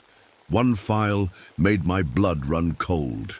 It was about a program called Project Nightwatch that started in 1947. The military had captured one of these creatures and tried to study it. They wanted to create soldiers with the same abilities, but the experiments went wrong. The creature escaped and bred with local animals. That's how we got the chupacabras, hybrids that were stronger and smarter than the original. Dr. Lisa Chen was an expert on genetics who came to investigate the recent deaths. She worked for the Center for Disease Control and had clearance to see classified files. I tried to warn her, but she wouldn't listen. "Agent Martinez," she said, "I understand your concerns, but I have a job to do. These deaths show signs of genetic manipulation. Someone or something is changing the DNA of these victims." They found her body 2 days later in the hotel parking lot. Like the others, no wounds, except for those 3 holes. But Dr. Chen's briefcase was missing, along with all her research. Elena Rodriguez was an environmental activist who'd been tracking pollution along the border. She'd noticed that animal deaths always happened near certain military facilities. She was getting too close to the truth. I watched from my truck as she was killed. I was parked across the street when it happened.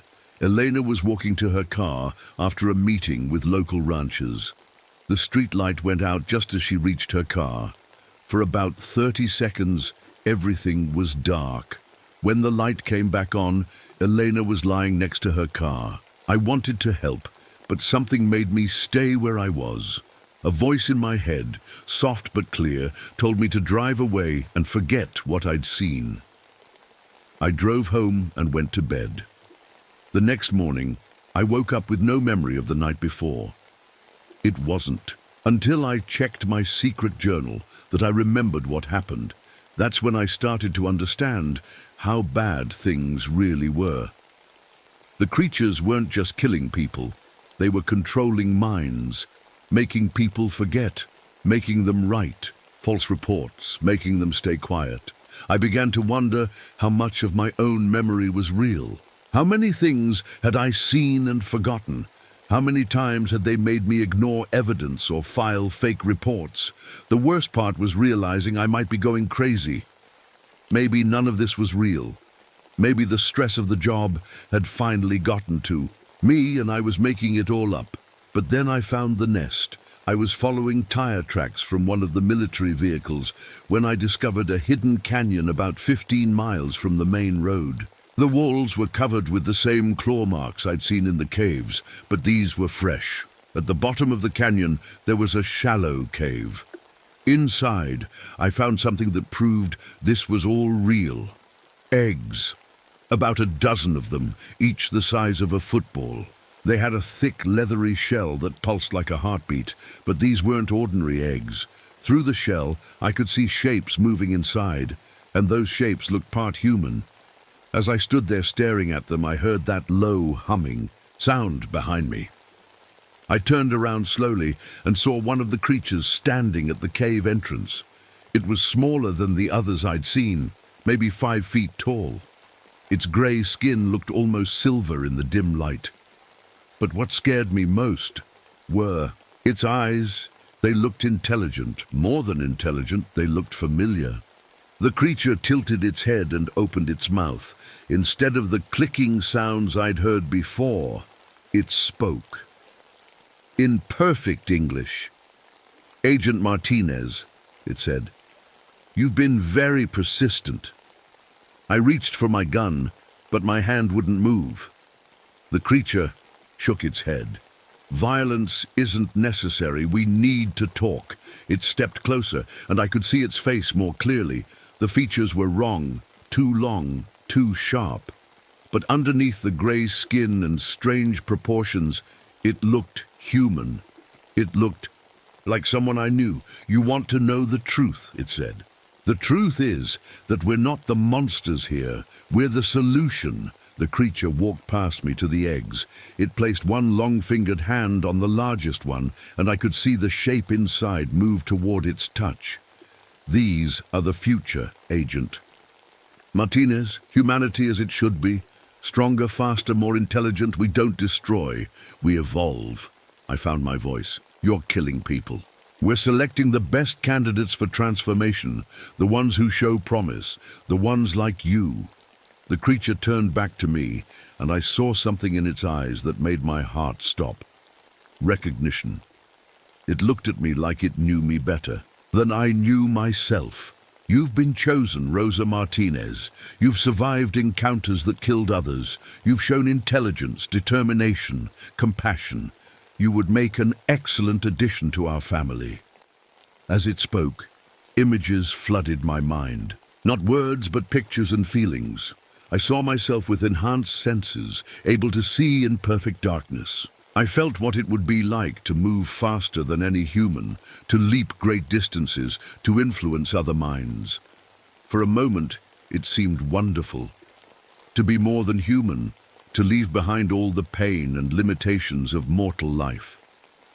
Then I thought about all the people who had died. Pablo, Carl, Maria, Mike, Dr. Mitchell, Dr. Wright, Frank, Bob, Captain Hall, Dr. Chen, Elena, all dead because these creatures wanted to evolve humanity.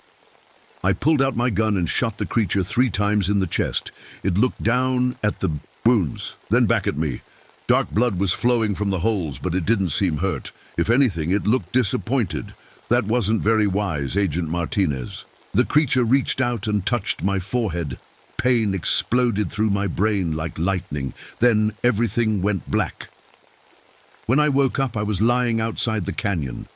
My gun was in my hand, fully loaded, like nothing had happened. But I knew it had happened. The memory was too clear, too real. And when I looked at my secret journal that night, I found a new entry written in my own handwriting. The choice has been made. There's no going back now. I don't remember writing those words. The next few days felt like a dream. I went to work, filed my reports, patrolled my sector. Everything seemed normal. But at night I would look at my secret journal and find entries I didn't remember writing. The changes are starting. My hearing is sharper today. I can hear conversations from the next room. Saw perfectly in the dark last night. No flashlight needed. I tried to ignore what was happening, but it was getting harder. Food started tasting different. Meat tasted incredible, but vegetables made me sick. I stopped eating lunch at work because the smell of my co-workers' food made me nauseous. My vision was changing too. During the day, bright lights hurt my eyes. I started wearing sunglasses even inside. But at night, I could see everything clearly. The darkness didn't bother me anymore. The worst part was the dreams. Every night I dreamed about the creature in the cave. It would show me things, how to move silently, how to sense fear in others, how to influence their thoughts. In the dreams, these abilities felt natural, like I'd always had them. I woke up one morning and found scratches on my bedroom wall. Long, deep gouges in the paint, about 7 feet up from the floor. Just like the ones I'd seen in the caves. Called in sick that day and went to see Dr. Martinez at the clinic in town. He was an old friend of my family, someone I could trust. "Rosa, you look tired," he said as he checked my blood pressure. "Are you sleeping okay?" "I feel fine," I lied. "Just wanted a routine checkup." Dr. Martinez frowned as he listened to my heartbeat. "Your heart rate is unusually slow, and your body temperature is low. Are you feeling cold?" I wasn't. In fact, I felt warmer than usual, like I had a fever. But the thermometer said my temperature was 96 degrees. "I'm going to run some blood tests," he said, "just to be safe." That night, Dr. Martinez called me at home. His voice was shaky. "Rosa, I need you to come back to the clinic right away. What's wrong? Your blood... There's something wrong with your blood. I've never seen anything like it." I drove to the clinic, but when I got there, it was dark. The front door was locked. I knocked, but no one answered. I walked around to the back entrance and found it open. Dr. Martinez was sitting at his desk, staring at some papers. He didn't look up when I came in. "Dr. Martinez?" He slowly turned to face me. His eyes were blank, empty. When he spoke, his voice sounded flat and emotionless, just like Mike's had on the radio. "Agent Martinez, your test results are normal. You're in perfect health, no need for concern." The papers on his desk were covered with numbers and charts I didn't understand, but at the top of each page, in red ink, was the word mutation. "Doctor, what really happened to my blood?" He stood up and walked to the window, moving stiffly like a robot. "Everything is fine, Agent Martinez. You should go home and rest." I knew he was being controlled, just like I had been. But this time, I could sense it happening. I could feel the creature's influence on him, like pressure in the air. "Where is it?" I asked. "Where's the creature?" Dr. Martinez turned back to me. For just a moment his eyes cleared and I saw terror in them. His mouth opened like he was trying to scream, but no sound came out. Then the blank expression returned. "There is no creature, Agent Martinez. Go home." I left the clinic and drove back to my apartment, but I didn't go inside. Instead, I sat in my car and waited. I knew it would come for me. Around midnight, I saw a shadow moving across the parking lot. It wasn't walking, it was gliding, moving from one dark spot to another. I got out of my car and followed it. The shadow led me to the desert behind my apartment complex. There, standing by an old water tank, was the creature from the cave. It looked exactly the same. No wounds from where I'd shot it. "Hello, Rosa," it said. "Are you ready to talk now?" This time I wasn't afraid. The fear that had paralyzed me before was gone. Instead, I felt curious, interested. What did you do to me? What was necessary? "The transformation is almost complete. Soon you'll understand everything." The creature stepped closer, and I could see my reflection in its large, dark eyes. My face looked different somehow. Sharper. My skin was paler, almost gray. Why me? Because you're perfect for this. Strong enough to handle the change, intelligent enough to use your new abilities wisely. And because you understand justice. It gestured toward the lights of town in the distance. "Humans are destroying this world, Rosa. They pollute the air, kill without reason, hurt the innocent. We offer something better. You kill people. We select people, the best of humanity, to carry on in a new form. The rest, they would destroy themselves anyway." The creature reached out its hand to me. "Join us willingly and keep your memories, your personality, everything that makes you who you are. Fight us and become like the others, a shell controlled but empty." I looked at its outstretched hand. The fingers were long and pale, with sharp nails that looked like claws. But somehow it didn't seem threatening. What about Dr. Martinez? He saw too much before he was ready. His mind broke during the process. "But you're stronger." I thought about all the people who had died. Then I thought about what I'd been becoming.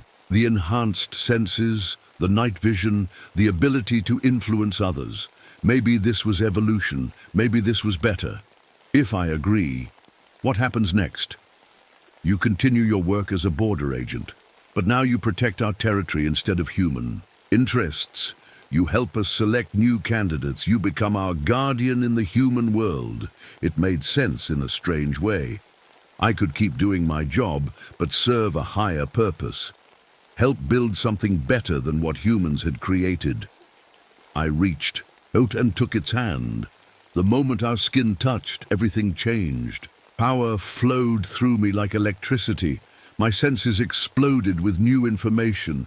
I could smell every living thing for miles, hear heartbeats from across the desert, see heat signatures of small animals in their burrows. But more than that, I could feel the creature's thoughts, its memories. I saw the truth about what they were, where they came from. They weren't aliens or demons. They were what humans could become, what humans should become. "Welcome to the family, Rosa," the creature said. But now I could hear its voice in my mind too, not just with my ears. "What do I do now?" "Live your life, do your job, but watch for threats to our kind. And when you find suitable candidates, guide them to us." I nodded. It felt right, natural, like I'd always been meant for this. The next morning I reported for duty as usual. But everything was different now. I could sense things about people just by looking at them. I knew who was lying, who was afraid, who had potential. When Agent Torres was assigned as my new partner, I knew immediately that he was trouble. He was too curious, asked too many questions about the recent deaths. He reminded me of myself before the change. I tried to discourage him, to get him transferred to another sector, but he wouldn't listen. He kept investigating, kept getting closer to the truth. So I did what I had to do. I arranged for Torres to patrol alone near the water tower where I'd first met the creature. I gave him false information about smuggler activity in that area. Then I called my new family and told them where to find him. They found Agent Torres the next morning, sitting peacefully in his patrol car. Another heart attack, the medical examiner said. Just like the others, as I stood over his body, I felt nothing. No guilt, no sadness, just satisfaction that another threat had been eliminated. I was protecting my family now, and my family was going to change the world. Over the next few months, I got very good at my new job. On the surface, I was still Border Patrol Agent Rosa Martinez. I filed reports, attended meetings, worked with other agents. But underneath, I was something else entirely. The changes in my body were complete now. I was stronger than any human, faster than any animal. I could see in total darkness and hear whispers from a mile away. Most importantly, I could sense when someone was getting too close to the truth about us. My family had given me a territory to protect, 100 square miles of desert along the border. My job was to make sure no one discovered our nests, our feeding grounds, or our plans. It was easier than I'd expected. Humans were so predictable. They believed what they wanted to believe. When I filed reports saying everything was normal in my sector, no one questioned them. When people disappeared or died mysteriously, they accepted the explanations I gave. Them. The first real threat came from a DEA agent named Jackson. He was investigating drug smuggling routes and got too close to one of our feeding areas. Jackson was smart and persistent. He'd found bodies that the local authorities had missed. I tried to redirect him to other areas, gave him false information about cartel activity, but he kept coming back. So I arranged for him to meet my family during one of his solo surveillance missions. Jackson was found 3 days later by a search team, another victim of cartel violence, according to the official report I filed. No one questioned why there were no bullet wounds, why his body looked mummified, or why he had that expression of absolute terror frozen on his face. My new abilities made everything so much easier. When photographer Kevin Mills came to document the unexplained animal deaths for a magazine, I knew about it before he even arrived in town. I could smell his curiosity, his determination to find the truth. I met Kevin at his hotel and offered to be his guide. I showed him exactly what I wanted him to see. Old kill sites where the evidence had already been cleaned up, witnesses who would only tell him stories about coyotes and wild dogs. When Kevin started asking the wrong questions, when I sensed he was putting the pieces together, I took him on a special night tour of the desert. He never finished his article. They found Kevin's camera equipment scattered across the desert. Wild animals, the sheriff concluded, probably taken by surprise. While photographing wildlife, I wrote a nice report supporting that theory. The best part about my new role was the cooperation I got from other law enforcement.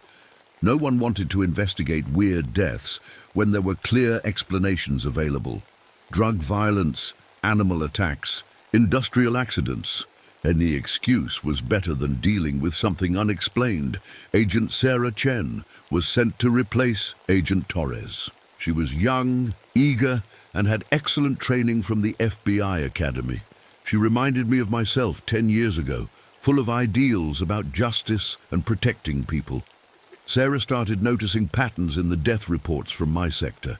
She made charts, tracked locations, analyzed timelines. She was getting close to figuring out that the deaths weren't random. I tried to discourage her. I gave her busy work, sent her to patrol areas far from our territory, even recommended her for transfer to a different office. But Sarah was determined. "Rosa," she said one day, "don't you think it's strange that we have the highest death rate along the border, but the lowest crime statistics? People are dying, but no one's reporting crimes." I looked at her across our shared desk and saw myself from before the change. Smart, dedicated, unwilling to let things go. Sarah would make an excellent addition to our family. That night, I called the creatures and told them about Sarah. But instead of eliminating her, I suggested something different. Sarah was perfect candidate material, strong, intelligent, morally flexible when necessary. She would adapt well to the transformation. "Bring her to us," the voice said in my mind, "but be careful. She must come willingly, or her mind will break like the doctor's." I started working on Sarah slowly. I showed her evidence of corruption in other agencies, cases where criminals had escaped justice because of human weakness and politics. I let her see how the system failed the people it was supposed to protect. "Sometimes," I told her, "you have to work outside the system to make real change." Sarah was interested. She had seen enough injustice in her short career to understand what I meant. When I suggested she help me with some unofficial investigations, she agreed. I brought Sarah to meet my family on a cold night in November. I told her we were meeting with confidential informants who had information about the deaths. She trusted me completely. The creatures were gentle with Sarah. They showed her the same visions they had shown me, what humanity could become, how much better the world would be when the weak were replaced by the strong. Sarah's transformation took longer than mine had. She fought it at first, tried to resist the changes, but eventually she accepted what she was becoming. By Christmas, I had 2 partners in my real work. Sarah and I could cover twice as much territory, handle twice as many threats. We were the perfect border agents, official protectors of human law, secret guardians of something far more important. The changes in my body continued too. My skin had become completely grey now, though I used makeup to hide it during the day. My teeth had grown sharper, better for piercing flesh. My nails had become claws that I kept carefully filed and hidden under gloves. Most dramatically, I was developing new abilities. I could influence human thoughts more directly now, plant suggestions in their minds that they would believe were their own ideas. I could make people forget entire conversations, entire days. When Agent Williams was assigned to investigate the high number of deaths in our sector, I simply made him believe there was nothing to investigate. He filed a report saying all the deaths were clearly explained and closed the cases. The physical transformation was accelerating too. I was growing taller, my limbs longer and more flexible. My face was changing shape, becoming more angular. Soon, no amount of makeup would be able to hide what I was becoming, but that was fine. We were preparing for the final phase anyway. My family had been patient for decades, slowly building their numbers, carefully selecting the best humans for transformation. But now we were strong enough to be more direct. We didn't need to hide anymore. We didn't need to pretend to be human. The time for secrecy was over. I trained the new recruits who came to work in our sector, young agents full of energy and ideals. I taught them how to patrol effectively, how to write reports, how to work with local law enforcement. What I really taught them was how to recognize potential candidates for transformation, how to eliminate threats without raising suspicion, and how to serve our family while maintaining their human disguise. Most of them adapted quickly. The ones who didn't, well, they became examples for the others. Agent Tom Crawford figured out what was happening, but too late. By the time he realized that his fellow agents weren't quite human anymore, he was surrounded by us. We gave him a choice: join us or disappear. Tom chose to disappear. We arranged for him to be transferred to Alaska, far from our territory. The official records show he requested the transfer for personal reasons. In reality, Tom Crawford died that night in the desert, and something wearing his face was sent north to keep anyone from asking questions. Looking back now, 30 years later, I can see that we succeeded beyond our wildest dreams. Our territory expanded from 100 square miles to most of the southwestern United States. Our family grew from a few dozen to thousands. We learned to blend in perfectly with human society. We took positions in law enforcement, government, military, medical fields. Anywhere we could protect our kind and guide the selection process. The world changed, but humans never noticed. They thought the increase in missing persons was due to better reporting. They believed the rise in unsolved deaths was because of better forensic technology finding previously missed cases. They had no idea that evolution was happening all around them. I'm still a border agent, officially. Though I look human when I choose to, my real form is quite different now. Taller, stronger, with skin that can shift color to match any environment. My senses are so sharp, I can track individual humans across miles of desert. But my most important role is training the new agents, young humans who don't yet know what they're going to become. I watch them carefully, guide them gently, prepare them for their transformation. Last week, a young woman named Maria Gonzalez was assigned to my sector. She's dedicated, intelligent, and has that same fire for justice that I once had. She reminds me of myself when I was human. Maria has been asking questions about the old death files. She's noticed some of the same patterns that I noticed 30 years ago. I can see the curiosity in her eyes, the determination to find the truth. Soon, I'll have to make a decision about Maria. She could become one of us, or she could become a threat that needs to be eliminated. But I'm not worried. After all these years, I've learned that humans always make the choice that serves them best, and we offer something that struggling, dying humanity cannot: a chance to become perfect. The future belongs to us now, and we've been very patient about claiming it.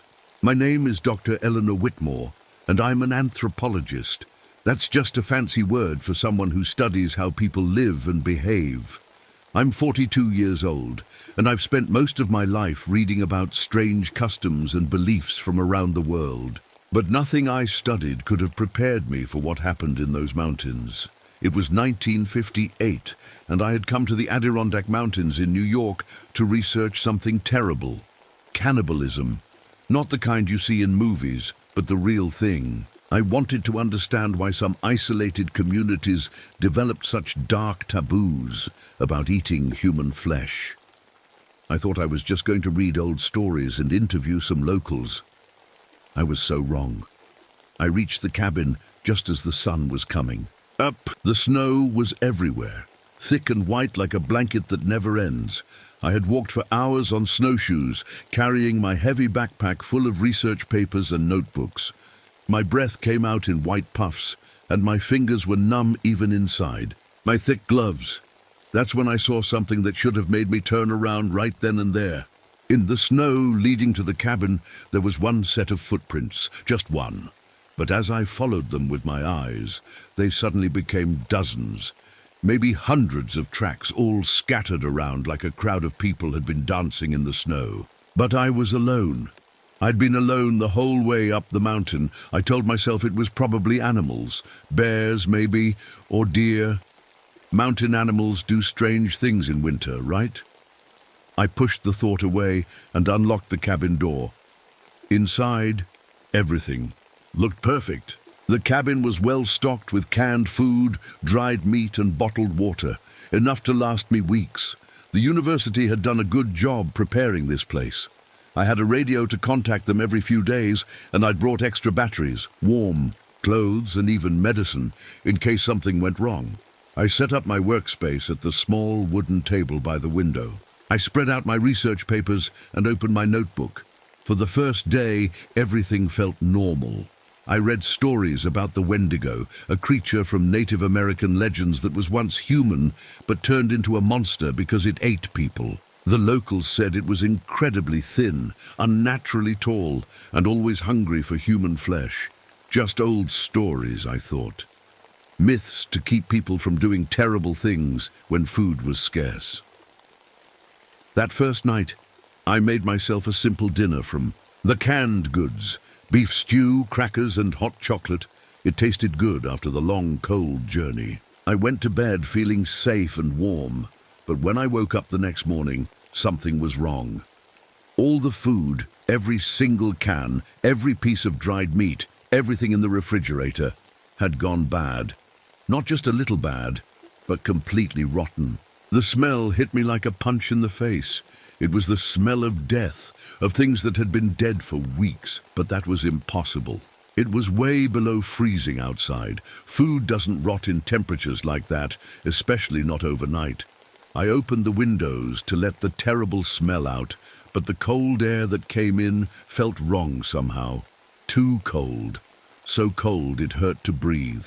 Walked outside to clear my head, and that's when I noticed the trees. Something had stripped the bark off them, but not like an animal would do. The bark was gone in perfect spirals that went up the trunk 20 feet or more, too high for any animal I knew about. And the marks were fresh. The wood underneath was still white and clean. I tried to radio the university to tell them about the food situation, but the radio was acting strange. Instead of the usual static, I heard what sounded like people whispering. I couldn't make out the words. They seemed to be in a language I'd never heard before. Sometimes the whispers sounded like they were right behind me, but when I turned around, no one was there. Over the next few days, I kept finding strange things, human teeth embedded in tree trunks, still bright red with blood despite the winter cold. That should have been impossible. Blood freezes solid in temperatures like these, and then I saw it. I was looking out the cabin window when something moved between the trees. It was tall, much taller than any person should be, and it moved wrong, like its joints bent in places. They shouldn't, like a puppet being controlled by someone who didn't understand how bodies work. I only saw it for a second before it disappeared behind a big pine tree. But I knew what I saw. My heart was beating so fast I thought it might jump out of my chest. That night I had the strangest dream. I was outside in the snow, hunting something. I was so hungry, hungrier than I'd ever been in my life. In the dream, I wasn't hunting for regular food. I was hunting for meat, fresh meat, raw meat. And in the dream, that seemed perfectly normal. Woke up feeling sick to my stomach, but also strangely disappointed that it was just a dream. The next morning, my compass wouldn't work right. The needle spun in circles like it was confused, and my thermometer showed temperatures that couldn't be real, so cold that it should have been impossible for me to still be alive. But the worst part was the footprints. I decided to walk around the cabin to check for damage after a windy night. In the fresh snow, I found a trail of prints that started at the front door, walked in a big circle around the cabin, and ended back at the front door. But here's the thing. The circle was impossible. If you followed the footprints, they made a circle that was somehow bigger on the inside than on the outside. It hurt my brain to look at it. I stared at those footprints for a long time. They were definitely mine. I could see the special pattern from my boots. But I didn't remember walking in that circle. I didn't remember going outside at all after. I went to bed. I went back inside and made some coffee. My hands were shaking as I held the cup. I kept telling myself there had to be a logical explanation. Maybe I had sleepwalked. People do that sometimes when they're stressed, right? But over the next few days, things got worse. The footprints kept appearing. Every morning there would be new ones. Sometimes they led to the woodshed and back. Sometimes they went toward the forest and stopped at the tree line, like I had stood there for hours, just watching the darkness. I started having the hunger dreams every night. In them, I wasn't just hunting animals. I was hunting something else, something that walked on 2 legs. And the worst part? In the dreams, I was enjoying it. I would wake up with the taste of raw meat in my mouth, even though I hadn't eaten anything. Real food started to disgust me. I would open a can of soup and the smell would make me feel sick. Even the dried meat made my stomach turn. But when I looked at my own hand, sometimes I would think about what it might taste like. That thought scared me more than anything. Then I started losing time. One morning, I was sitting at my table reading. The next thing I knew, it was dark outside, and I was standing in the forest wearing just my pajamas and boots. My hands were covered in dirt and something dark that I didn't want to think about.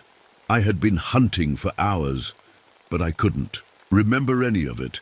I found footprints everywhere in the snow around where I'd been standing, but they weren't just mine. There were other prints too, big ones, too big to be human. That's when I found Tom Bradley. Tom was the pilot who was supposed to bring me supplies every 2 weeks. He was a good man, always cheerful, always right on time. I found him about a mile from the cabin, sitting against a tree like he had just stopped to rest. Except Tom was frozen solid. His skin was blue-white like ice, and his eyes were wide open, staring at nothing. But that wasn't the worst part. Something had been eating him. There were bite marks all over his arms and legs. Clean bite marks, like someone had been very careful and methodical about it. And the bones. I could see the bones where the meat had been chewed away. I should have been scared. I should have thrown up. But instead, I felt hungry. Really, really hungry. And that's what finally made me scream. I ran back to the cabin and tried the radio. But now it wouldn't work at all. Just static and those whispers. Sometimes the whispers sounded like my own voice talking back to me, telling me things I didn't want to hear. "You know what you want," my voice whispered through the static. "You know what you need." I threw the radio across the room and it smashed against the wall. That night, something rattled the windows. I looked outside but couldn't see anything, just the snow and the trees and that feeling that something very large was moving around. Out there, I barricaded the door with furniture and sat in the corner with my back to the wall. But around midnight, I heard footsteps on the roof, slow, heavy footsteps walking back and forth above my head. Then the footsteps stopped right above me. Something started scratching at the roof, long scraping sounds like claws on wood. The scratching went on for hours until I must have fallen asleep from exhaustion. In the morning, I went outside to look at the roof. There were no ladder marks in the snow, no way for anything to climb up there, but there were scratches in the wood, 5 long gouges like fingers, but too long and too deep for any human to make. I started to realize that I wasn't alone up here. Something was with me, something that had been here long before I arrived, and somehow I was becoming part of it. The worst part was that I was starting to like it. I caught myself standing at the window for hours, just watching the forest, waiting for something, hoping for something. When I looked in the mirror, my face looked thinner, my eyes looked different, hungry. I hadn't eaten real food in 3 days, but I wasn't tired. If anything, I felt stronger than I ever had in my life. The truck belonged to Janet Mills. She was my research assistant from the university, a sweet girl, only 25, with bright red hair and a smile that could light up a room. She'd come to check on me because I hadn't called in over a week. Watched her get out of the truck and wave at the cabin. She looked so small standing there in the snow, so helpless. "Dr. Whitmore," she called out. "Are you okay? We were worried about you." I opened the door and smiled. At least I tried to smile. It felt strange on my face, like I had forgotten how. "Janet," I said, "what a nice surprise." But even as I spoke to her, I was thinking about other things. I was thinking about how soft her neck looked, how easy it would be to... I shook my head hard. What was wrong with me? Janet came inside, stomping the snow off her boots. She looked around the cabin with concern. "Dr. Whitmore, when did you last eat? You look so thin." I looked down at myself. She was right. My clothes hung loose on my body. "When had that happened? I've been busy with my research," I said. Janet started unpacking supplies from her backpack. Fresh food, batteries, even some chocolate. The sight of normal food made my stomach turn. "We brought you real food," she said cheerfully. "I bet you're tired. Of canned stuff." She stayed for 3 days, 3 days of normal conversation, of laughing at her jokes, of pretending everything was fine. But at night, I would stand outside her room and listen to her breathe. I would think about how easy it would be to open the door, how trusting she was. On the 3rd night, I woke up and she was gone. I found her outside in the snow, wearing only her pajamas. She was sitting against the same tree where I had found Tom Bradley. But Janet was still alive, barely. Her eyes were wide with terror, and she couldn't speak. There were marks on her arms, bite marks, fresh ones. And when I looked at my hands, there was blood under my fingernails. But the strangest thing was what I found in my mouth. When I ran my tongue across my teeth, I felt something hard and sharp. I spat into my hand and saw one of my own teeth. But it wasn't a normal tooth anymore. It was pointed, sharp, and there was something else in my mouth, something that definitely wasn't mine. I found Janet's tooth in the back of my mouth, lodged between my molars. I carried Janet back to the cabin, but it was too late. She died that morning, looking at me with confused, frightened eyes. Her last word was, "Why?" I buried her in the snow behind the cabin. But that night, I dug her up again. I don't remember making that decision. I just remember waking up with dirt under my fingernails and an empty grave. After Janet, the changes happened faster. I stopped feeling cold. I could walk outside in just a shirt and feel perfectly warm. My reflection in the mirror looked wrong. Too tall, too thin, with eyes that seemed too big for my face, and I could move differently now. Sometimes I would be at the window, and then suddenly I would be at the door without remembering walking across the room. Once I was looking at myself in the bathroom mirror, but when I turned around, my reflection was still looking back at me from the glass. Time became strange too. I would watch the sun come up and go down at the same time. I would have long conversations with people who weren't there. Sometimes I talked to Janet for hours, forgetting that she was dead and buried in the snow. Then Carl Davis came. Carl was the maintenance worker who checked on the cabin during winter. A big, friendly man with calloused hands and a thick beard. He knocked on my door one evening, just as it was getting dark. "Evening, Dr. Whitmore," he said, taking off his hat. "Just checking to make sure everything's working okay." I invited him in, but I was barely listening to what he said.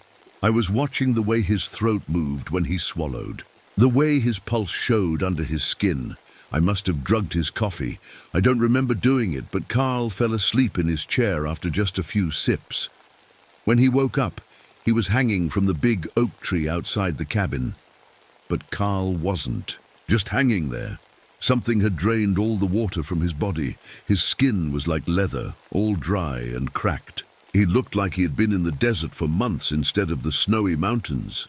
I watched him hanging there and felt satisfied, like I had accomplished something important. That's when Detective Ray Parker showed up with a search party. They had come looking for Janet and Carl, 4 men with radios and guns, thinking they could help, thinking they could save me. I watched them from the cabin window as they found Carl's body. I heard them shouting to each other, saw them point at the cabin. One of them spoke into his radio. "We found Davis," he said. "Send backup. Something's not right here." But I was already moving. I don't know how I got outside so fast. One moment I was at the window, the next I was standing behind Detective Parker in the snow. He turned around just as my teeth sank into his throat. He tasted like fear and copper pennies. The other 3 men ran, but I was faster now, much faster. I caught them one by one in the forest. The snow turned red around their bodies. When I was finished, I sat in the snow and tried to remember who I used to be. Dr. Eleanor Whitmore, anthropologist. But that name felt like it belonged to someone else. Someone smaller, someone weaker, someone human. The creature in the forest, the one I had glimpsed between the trees, came to me that night. But now I could see it clearly. It was like looking in the mirror. We didn't speak with words. We didn't need to. I understood everything now. I understood what I was becoming, what I had always been meant to be. I stopped trying to pretend I was still human after I found Dr. Michael Foster's letter. Michael was my old colleague from the university. We had worked together for years, published on papers together, even gone camping together with our families. He was one of the few people who knew exactly where I had gone for this research trip. His letter arrived at the cabin by itself. No mailman, no delivery truck. I found it slipped under my door one morning, written in his familiar handwriting, but somehow wrong. The letters were too perfect, too neat, like someone had been very careful to copy his style. Eleanor, the letter, said, "I'm coming to check on you. The university is worried. You haven't called in 3 weeks. I'll be there Wednesday evening. Don't worry about food. I'm bringing supplies. Your friend Michael." I read the letter 3 times, and each time it made less sense. The university wasn't worried. I had been sending regular radio reports, using Deputy Santos's voice and credentials. No one should have known anything was wrong. But more than that, I could smell Michael on the paper. Not just the scent of his cologne or his house, but him. His blood, his skin, his fear. He was already dead, had been dead for days. But someone was still writing letters in his handwriting. I sat at my table and wrote a reply, my new clause making it hard to hold the pen properly. "Michael," I wrote, "I'm fine. No need to come check on me. The research is going well. I'll be home soon. Eleanor." I left the letter on the doorstep that night. By morning it was gone. Wednesday evening came and went with no sign of Michael. But Thursday morning, I woke up to the sound of his voice calling my name. "Eleanor. Eleanor. Where are you?" I looked outside but saw nothing. Just the snow and the trees and the endless white silence. But Michael's voice kept calling, getting closer to the cabin. "Eleanor, I'm lost. Help me." The voice was perfect. It was exactly how Michael sounded when he was worried, when he needed help. For a moment, I almost opened the door to help him. Then I remembered that Michael was dead. And I remembered that I knew this because I could smell his death on the letter that had never been mailed. "Eleanor, please, I can see the cabin." The voice was right outside now. I could hear footsteps on the porch, the sound of someone trying the door handle. But when I looked through the window, no one was there. "Eleanor, why won't you let me in? It's so cold out here." I pressed my face against the glass, and that's when I saw them. Footprints in the snow leading to the door. But they weren't Michael's footprints. They were mine. The voice kept calling for hours. Sometimes from the porch, sometimes from the roof, sometimes from inside the walls themselves. Always Michael's voice, always perfectly reproduced, always begging me to let him in. I didn't sleep that night. I sat in the corner with my back to the wall, listening to my dead friend beg for help I couldn't give. The real Michael arrived the next morning. I watched him drive up in his old truck, the same truck I had helped him load with camping. Gear a dozen times before. He looked exactly like himself, tired from the long drive, worried about me, carrying a bag of groceries and a thermos of coffee. "Eleanor," he called out cheerfully. "I brought supplies." I opened the door and smiled at him. It felt strange, using muscles I had almost forgotten about.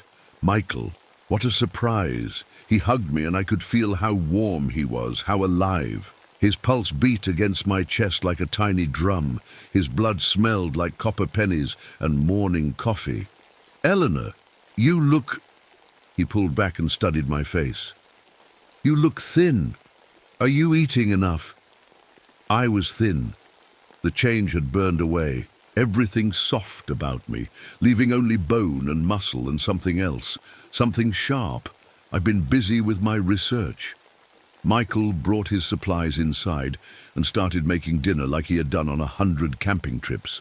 He chatted about the university, about mutual friends, about his daughter's school play. Normal things, human things. I sat at the table and watched him cook, and all I could think about was how easy it would be, how quick, how much I wanted to know what he tasted like. "Eleanor, you're staring at me." "Sorry, I'm just tired." "When did you last eat a real meal? Not just canned soup and crackers?" I couldn't remember. Food had stopped appealing to me weeks ago. I lived now on something else, something that couldn't be bought in stores or grown in gardens. Michael made beef stew, the same recipe his grandmother had taught him. The smell should have made me hungry. Instead, it made me sick. I'm not very hungry. I said when he offered me a bowl. "Eleanor, you have to eat something. You're wasting away." He was right, of course, but not in the way he thought. I wasn't wasting away. I was becoming something more concentrated, more essential, less human, and more something else. That night, Michael slept in the spare room. I lay in my bed and listened to him breathe, listened to his heartbeat, listened to the blood moving through his veins. I got up around midnight and stood outside his door. I could hear everything, the way he moved in his sleep, the little sounds he made, the warmth radiating from his body. I put my hand on the door handle and turned it slowly. The door opened without a sound. Michael was lying on his back, one arm thrown over his eyes. He looked peaceful, safe, trusting. I stood there for a long time, watching him sleep. Part of me, the part that was still Dr. Eleanor Whitmore, wanted to wake him up, tell him to run, warn him about what I was becoming, but a bigger part of me was thinking about other things, about how his skin would taste, about what his memories might feel like in my mind, about all the years of friendship and how they might flavor his flesh. I closed the door and went back to my room, but I didn't sleep. The next morning, Michael tried to make breakfast for both of us. Eggs and bacon, coffee, toast, the kind of meal we had shared hundreds of times during fieldwork. "You have to eat something, Eleanor. I'm getting worried about you." "I'm fine, Michael." "No, you're not. You look like you haven't slept in weeks. Your eyes are—" He paused, studying my face. "Your eyes are different." I looked at myself in the reflection of the window. My eyes were darker than they used to be, larger. They reflected light differently now, like an animal's eyes. "It's just the stress of the research." Michael put down his coffee cup and leaned across the table. "Eleanor, what exactly are you researching up here? Your reports to the university have been strange." "Strange how?" "You've been writing about cannibalism in isolated communities, but then you started writing about actual cases, recent cases, cases that nobody else has heard about."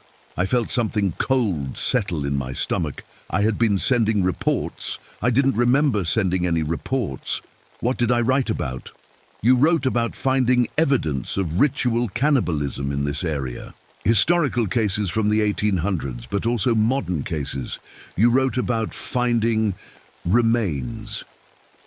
Michael was watching me carefully now, the way you watch a wild animal that might run or attack. "Eleanor, did you actually find remains? Because if you did, we need to call the authorities." "No," I said quickly. "No authorities. It's just research, historical speculation, Eleanor." Michael's voice was gentle but firm. "There's blood under your fingernails." I looked down at my hands. He was right. There was blood under my nails. Dried and dark, but definitely blood. When had that happened? I must have cut myself. "Eleanor, that's not your blood." We stared at each other across the breakfast table. Michael with his normal human eyes full of concern and growing fear. Me with my new eyes that saw too much, knew too much, wanted too much. "Michael," I said carefully, "I think you should leave." "I'm not leaving you like this. Please, for your own safety. Eleanor, you're my friend. If something's wrong, if you're in trouble, I want to help." That's when I realized that Michael was going to have to die. Not because I wanted to kill him, but because he was the kind of person who wouldn't give up, wouldn't walk away, wouldn't let me protect him from what I had become. He would keep asking questions, keep trying to help, keep putting himself in danger until something terrible happened, and I knew, with the cold certainty of my transformed nature, that I was the terrible thing that was going to happen. That night, I dreamed that I was hunting Michael through the forest. In the dream, I caught him easily. He was slow and clumsy compared to what I had become. In the dream, I tasted his fear before I tasted his flesh. I woke up with blood in my mouth. Michael's room was empty. His bed hadn't been slept in. The front door was open, letting in the cold night air. I found him outside, sitting against a tree 20 feet from the cabin. He was still warm, which meant he had died recently. but there were bite marks on his throat, on his arms, systematic and careful. Someone had been eating him while he was still alive. I looked down at my hands and saw fresh blood under my fingernails. Looked at my reflection in his truck window and saw blood on my mouth, on my chin, down the front of my shirt. I had killed my friend. I had eaten my friend, and I couldn't remember doing it. But worse than that, much worse, was the fact that I felt satisfied, full in a way I hadn't felt since the transformation began, like I had finally eaten something that nourished the thing I was becoming. I buried Michael next to Janet, next to all the others. But that night, like all the nights before, I dug him up again. This time I didn't try to stop myself. This time I let myself understand what I was becoming. After Michael, the changes happened faster. My skin became pale and tight, like it was too small for what was growing underneath. My bones felt like they were stretching, becoming longer and thinner. My teeth fell out one by one, replaced by things that were sharper, more efficient. I stopped bothering with human food entirely. I lived now on what the forest provided, on what came looking for me, on what I could hunt when the hunger became too strong to ignore, and visitors kept coming. Rose, my sister, arrived 2 weeks after Michael. She had driven all the way from Chicago because I had missed Christmas dinner, missed New Year's, missed her birthday. She was worried and angry and determined to bring me home. "Eleanor Elizabeth Whitmore," she said, standing in my living room with her hands on her hips. "What in the hell do you think you're doing?" Rose was 5 years younger than me, married, with 3 children and a husband who worked in insurance. She had always been the practical one, the responsible one, the one who took care of everyone else. She had come to take care of me. Rose. I hugged her, and she felt so small in my arms, so fragile, so breakable. "Eleanor, you look terrible. When did you last see a doctor?" "I'm fine, Rose." "You are not fine. You look like you weigh 90 pounds. Your skin is grey, your hair—" She reached up to touch my hair, which had become thin and brittle and somehow silver. "Eleanor, I'm taking you home. Right now." "I can't leave. I have research to finish. Research can wait. You're coming home with me and we're going to get you to a doctor and we're going to fix whatever's wrong." She meant it. I could smell the determination on her, the love and fear and stubborn protectiveness that had always characterized my little sister. Rose had come to save me. But I was past saving. That night, I sat by her bed and watched her sleep. She had brushed her teeth with the toothbrush she always carried in her purse, washed her face with the little bottle of face wash she never traveled without, put on the flannel pajamas she had worn since college. She looked so normal, so human, so much like what I used to be that it hurt to look at her. I reached out and touched her hair, and she opened her eyes. "Eleanor? What are you doing?" "I'm saying goodbye." "Goodbye?" "Eleanor, we're leaving together in the morning. I'm not going anywhere without you." "I know," I said. And I bent down and kissed her forehead, the way she used to kiss her children when she put them to bed. Rose tasted like home, like Christmas mornings and birthday cakes and all the family dinners I would never attend again.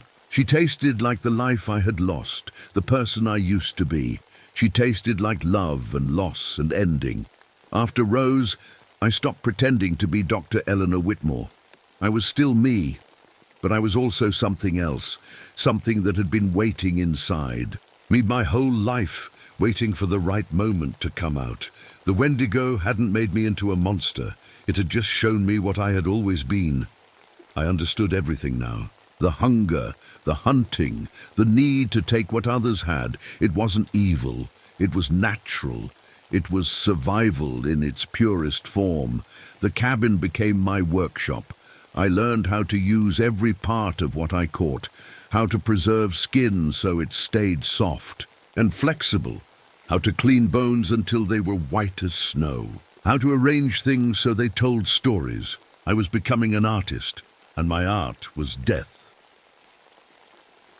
Park Ranger Susan Mitchell came looking for Rose 1 month later. She was young, maybe 25, with bright blonde hair and eyes like summer sky. She wore her uniform like she was proud of it, like being a park ranger was the most important job in the world. Dr. Whitmore, I'm Ranger Mitchell. I'm investigating reports of a missing person in this area. Who's missing? I asked, though I already knew. Rose Whitmore. She's your sister, according to our records. Her family filed a missing person report when she didn't return from visiting you. Susan Mitchell had no idea what she was walking into. She stood on my porch with her radio and her first aid kit, and her belief that the world made sense, that people were basically good, that her uniform would protect her from whatever was out. They're in the dark. I'm sorry, Ranger Mitchell, but my sister left weeks ago. She said she was driving back to Chicago. Her car is still parked at the bottom of the mountain, and her family says she never arrived home. I invited Susan inside for coffee. She accepted, which showed how young and trusting she still was. An experienced ranger would have known better than to enter a suspect's home alone. I made coffee, the way Rose used to make it, strong and black with just a little sugar. Susan sat at my table and opened her notebook, ready to take down my statement. Like a professional, Dr. Whitmore, when exactly did your sister leave? I can't remember the exact date. Time moves differently up here. That was true. Since the transformation, I had stopped counting days or weeks. Time had become something fluid, something that bent around hunger and feeding and the long spaces between kills. Did she seem upset when she left? Was she having car trouble? Any reason she might have stopped somewhere along the way? Susan asked all the right questions. She was thorough and careful and professional. She had no idea that she was sitting 3 feet away from the reason her investigation would never find any answers. She was worried about me, I said. She thought I was working too hard, not taking care of myself. And how are you taking care of yourself, Dr. Whitmore? This is pretty isolated up here. She was studying me as she asked, taking mental notes about my appearance, my behavior, my answers.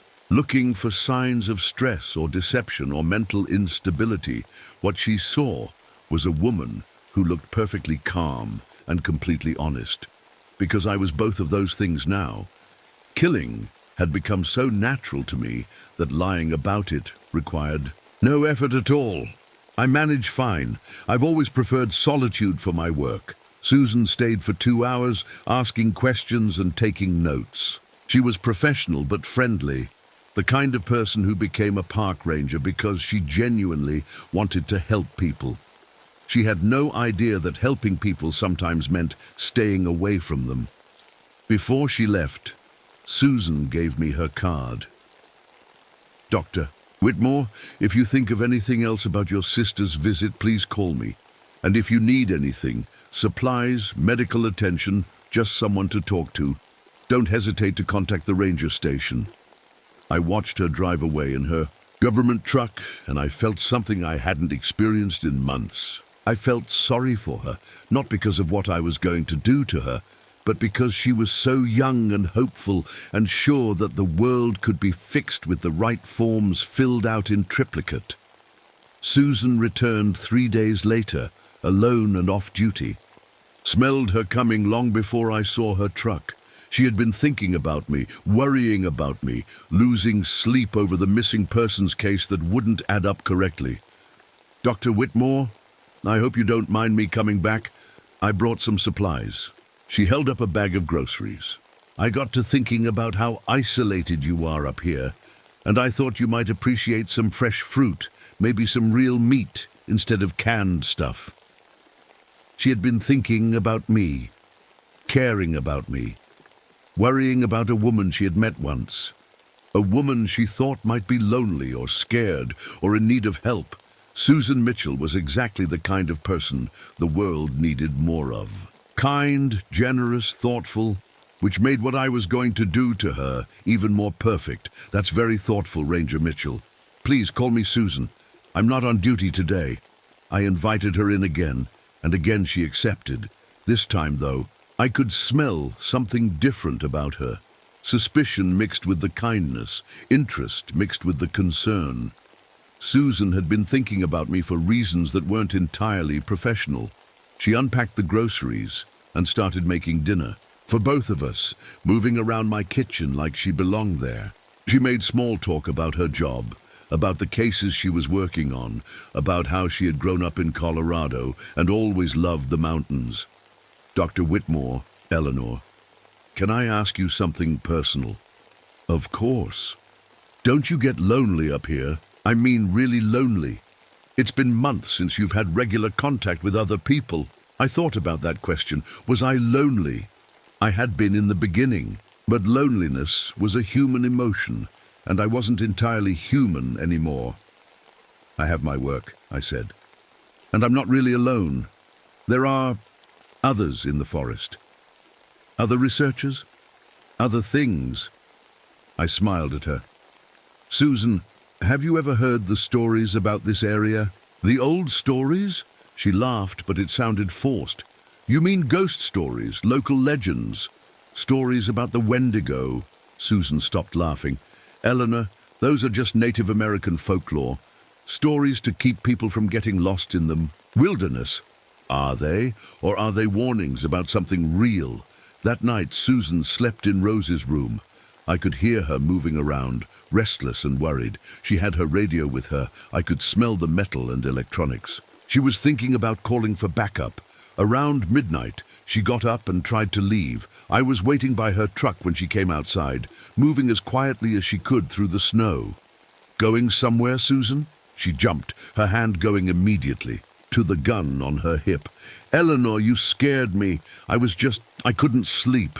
Thought I'd drive around a bit, maybe check the perimeter. The perimeter of what? Susan's hand remained on her weapon, but she hadn't drawn it yet. She was afraid, but trying not to show it, trying to maintain the authoritative presence her training had taught her. Eleanor, I found something today, in the woods behind your cabin. What did you find?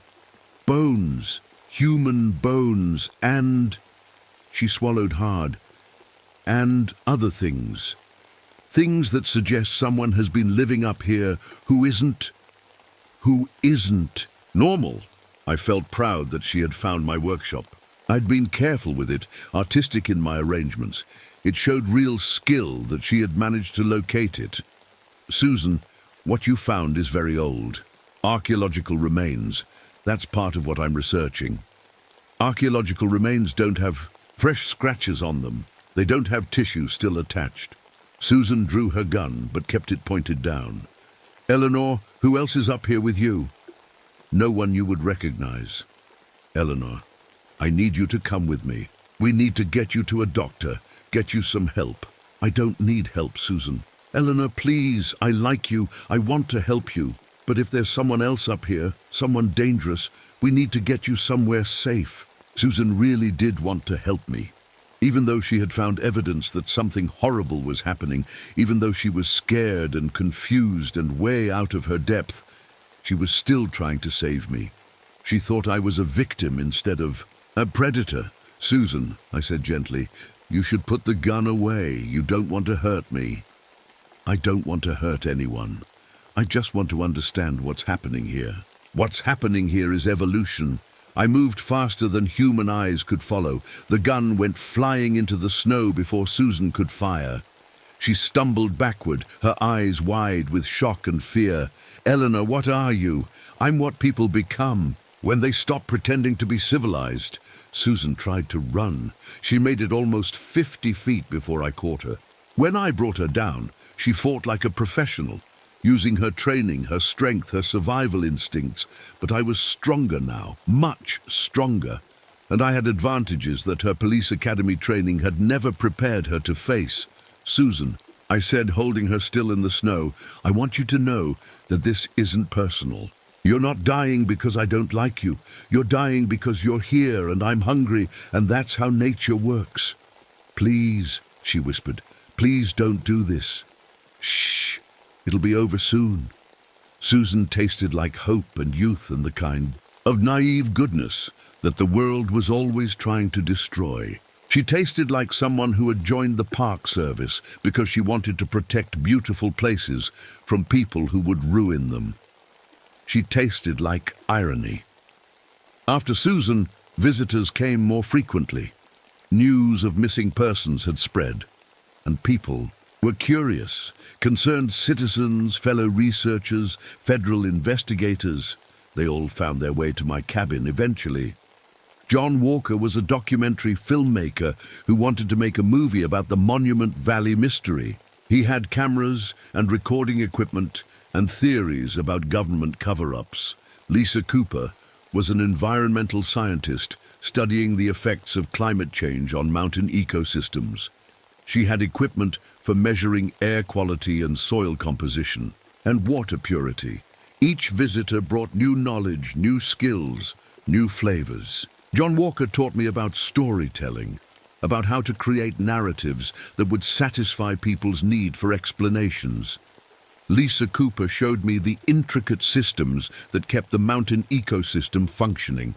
I learned from all of them, and then I consumed all of them. By spring, I had become something that Dr. Eleanor Whitmore could never have imagined.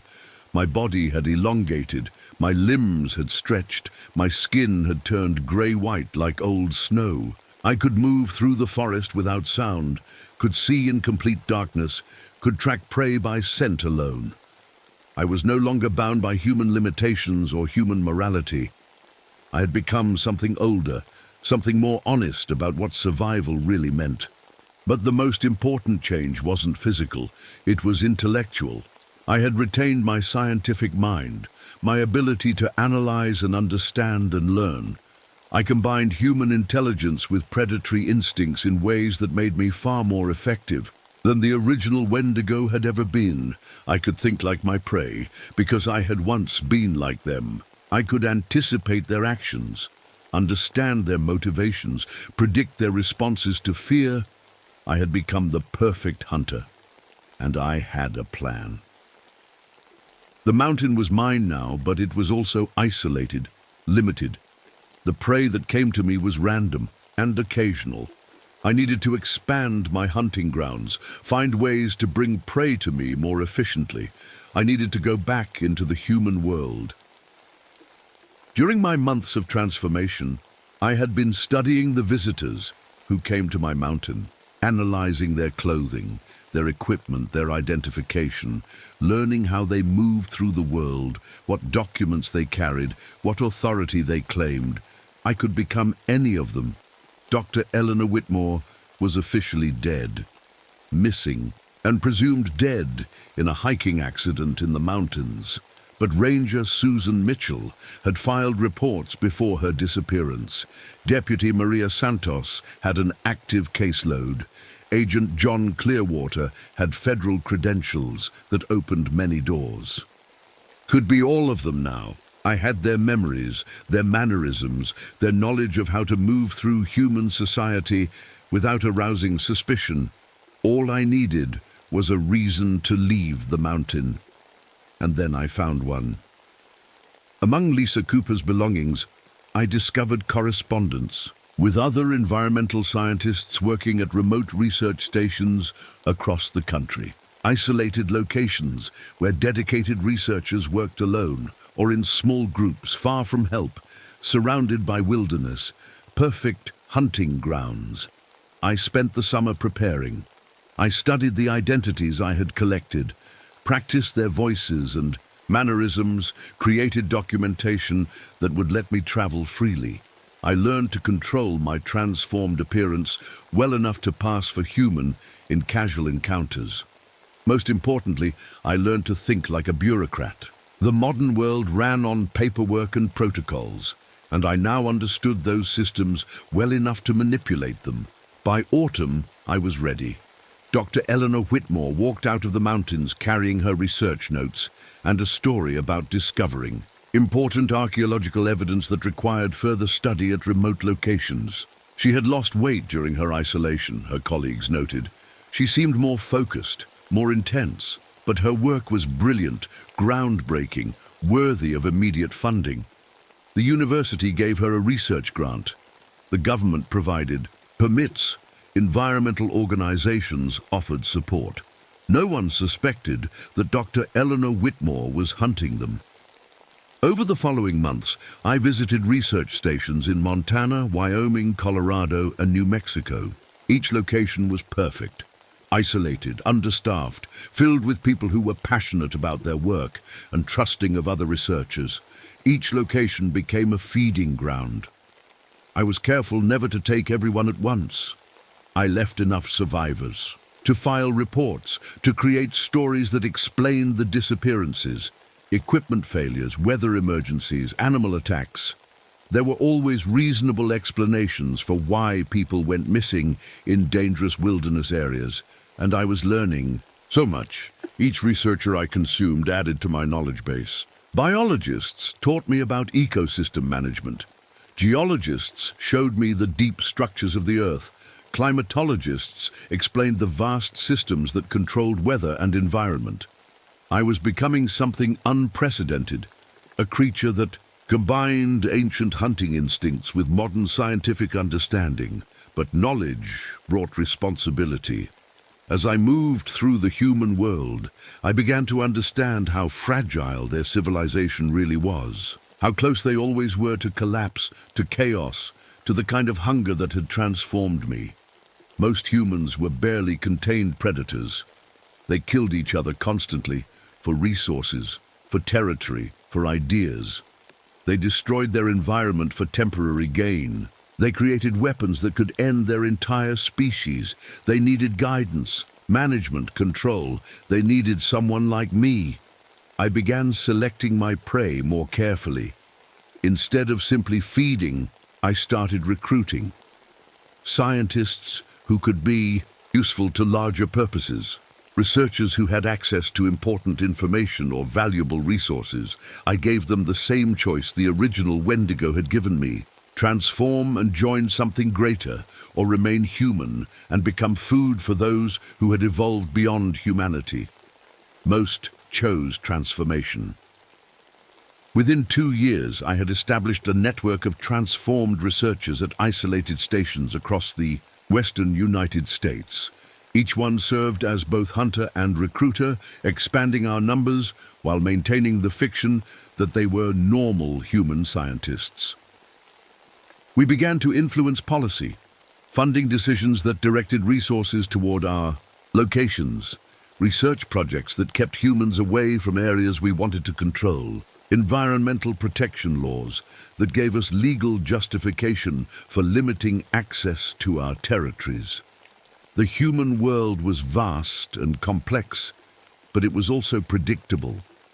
Humans responded to authority, to expertise, to the appearance of official sanction. We learned to speak their language, to use their systems, to become indispensable to their decision-making processes. We were no longer just hunters. We were shepherds, and the human flock had no idea they were being managed by predators. 5 years after my transformation began, I stood on the same plateau where I had first seen the tracks that multiplied impossibly in the snow. But now, the view was different.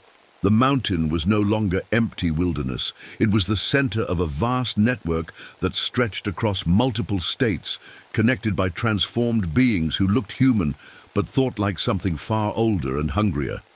We had learned to farm our prey instead of simply hunting them. Research stations that produced new crops of victims every season. University programs that identified likely candidates for transformation. Government positions that let us direct policy in our favor. The human world continued its frantic pace, never realizing how thoroughly it was being managed by creatures they thought existed only in stories. I had become exactly what the original Wendigo had promised. Something that bridged the gap between ancient hunger and modern possibility. We were the new apex predators of a world that thought it had evolved beyond the need for such things, and we were just beginning. The tracks in the snow still multiplied when I looked at them.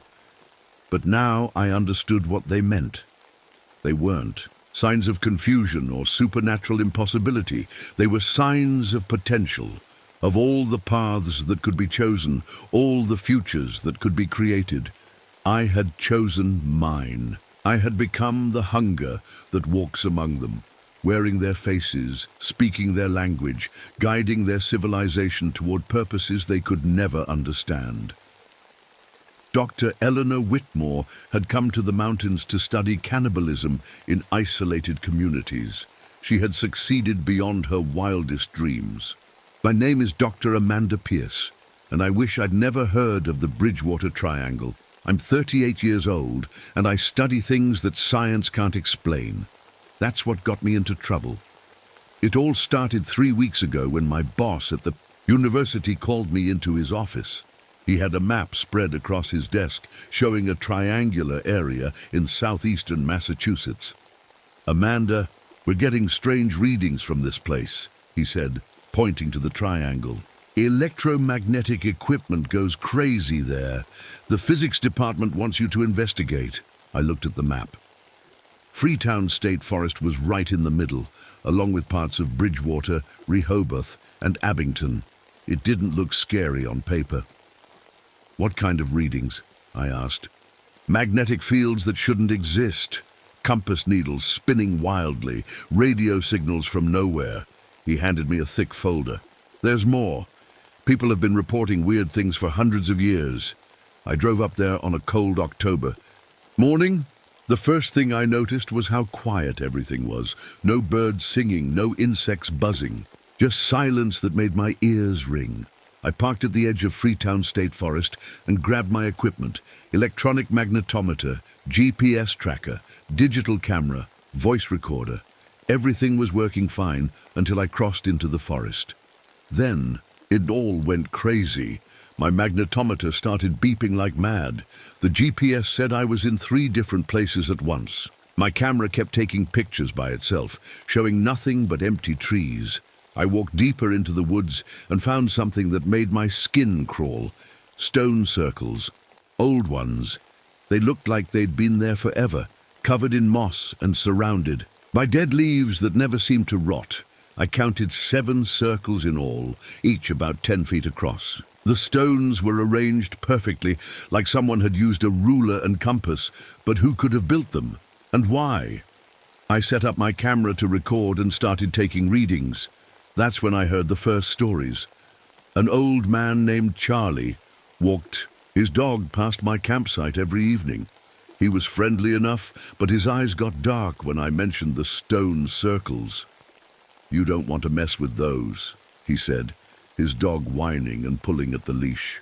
My grandfather told me stories, said there are little grey things living in these woods, been here longer than anyone can remember. "Little grey things?" I asked, trying not to smile. 3 feet tall, maybe 4, grey skin like old leather, eyes that glow in the dark. Charlie shifted nervously. "They don't like visitors. People go missing here all the time." I thanked him and wrote it down in my notebook. Local folklore, I thought. Every place had its ghost stories, but Charlie wasn't the only one. The next day, I interviewed a woman named Mrs. Rodriguez at the local diner. She was about 60, with sad eyes and shaky hands. "My daughter Jenny loved hiking," she told me. "She came here last month, never came back." "I'm sorry," I said. "Did the police find anything?" She shook her head. "They searched for days, found her 3 miles from where she started, but..." Her voice broke. "She looked like she'd been dead for months, all dried up like a mummy, but she'd only been missing 1 day." I felt cold, despite the warm coffee in my hands. That evening, I interviewed more people. A librarian showed me old books from the 1600s. Colonial settlers had written about little grey devils that tormented anyone who entered their territory. "They can appear and disappear like smoke," one account read. "They poison men with a touch and command fire like servants of Satan." I was starting to think this assignment was more than just electromagnetic readings. On my 3rd night, I was sitting by my small campfire when I heard something moving in the bushes.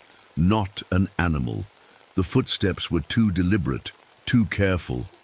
Grabbed my flashlight and pointed it toward the sound.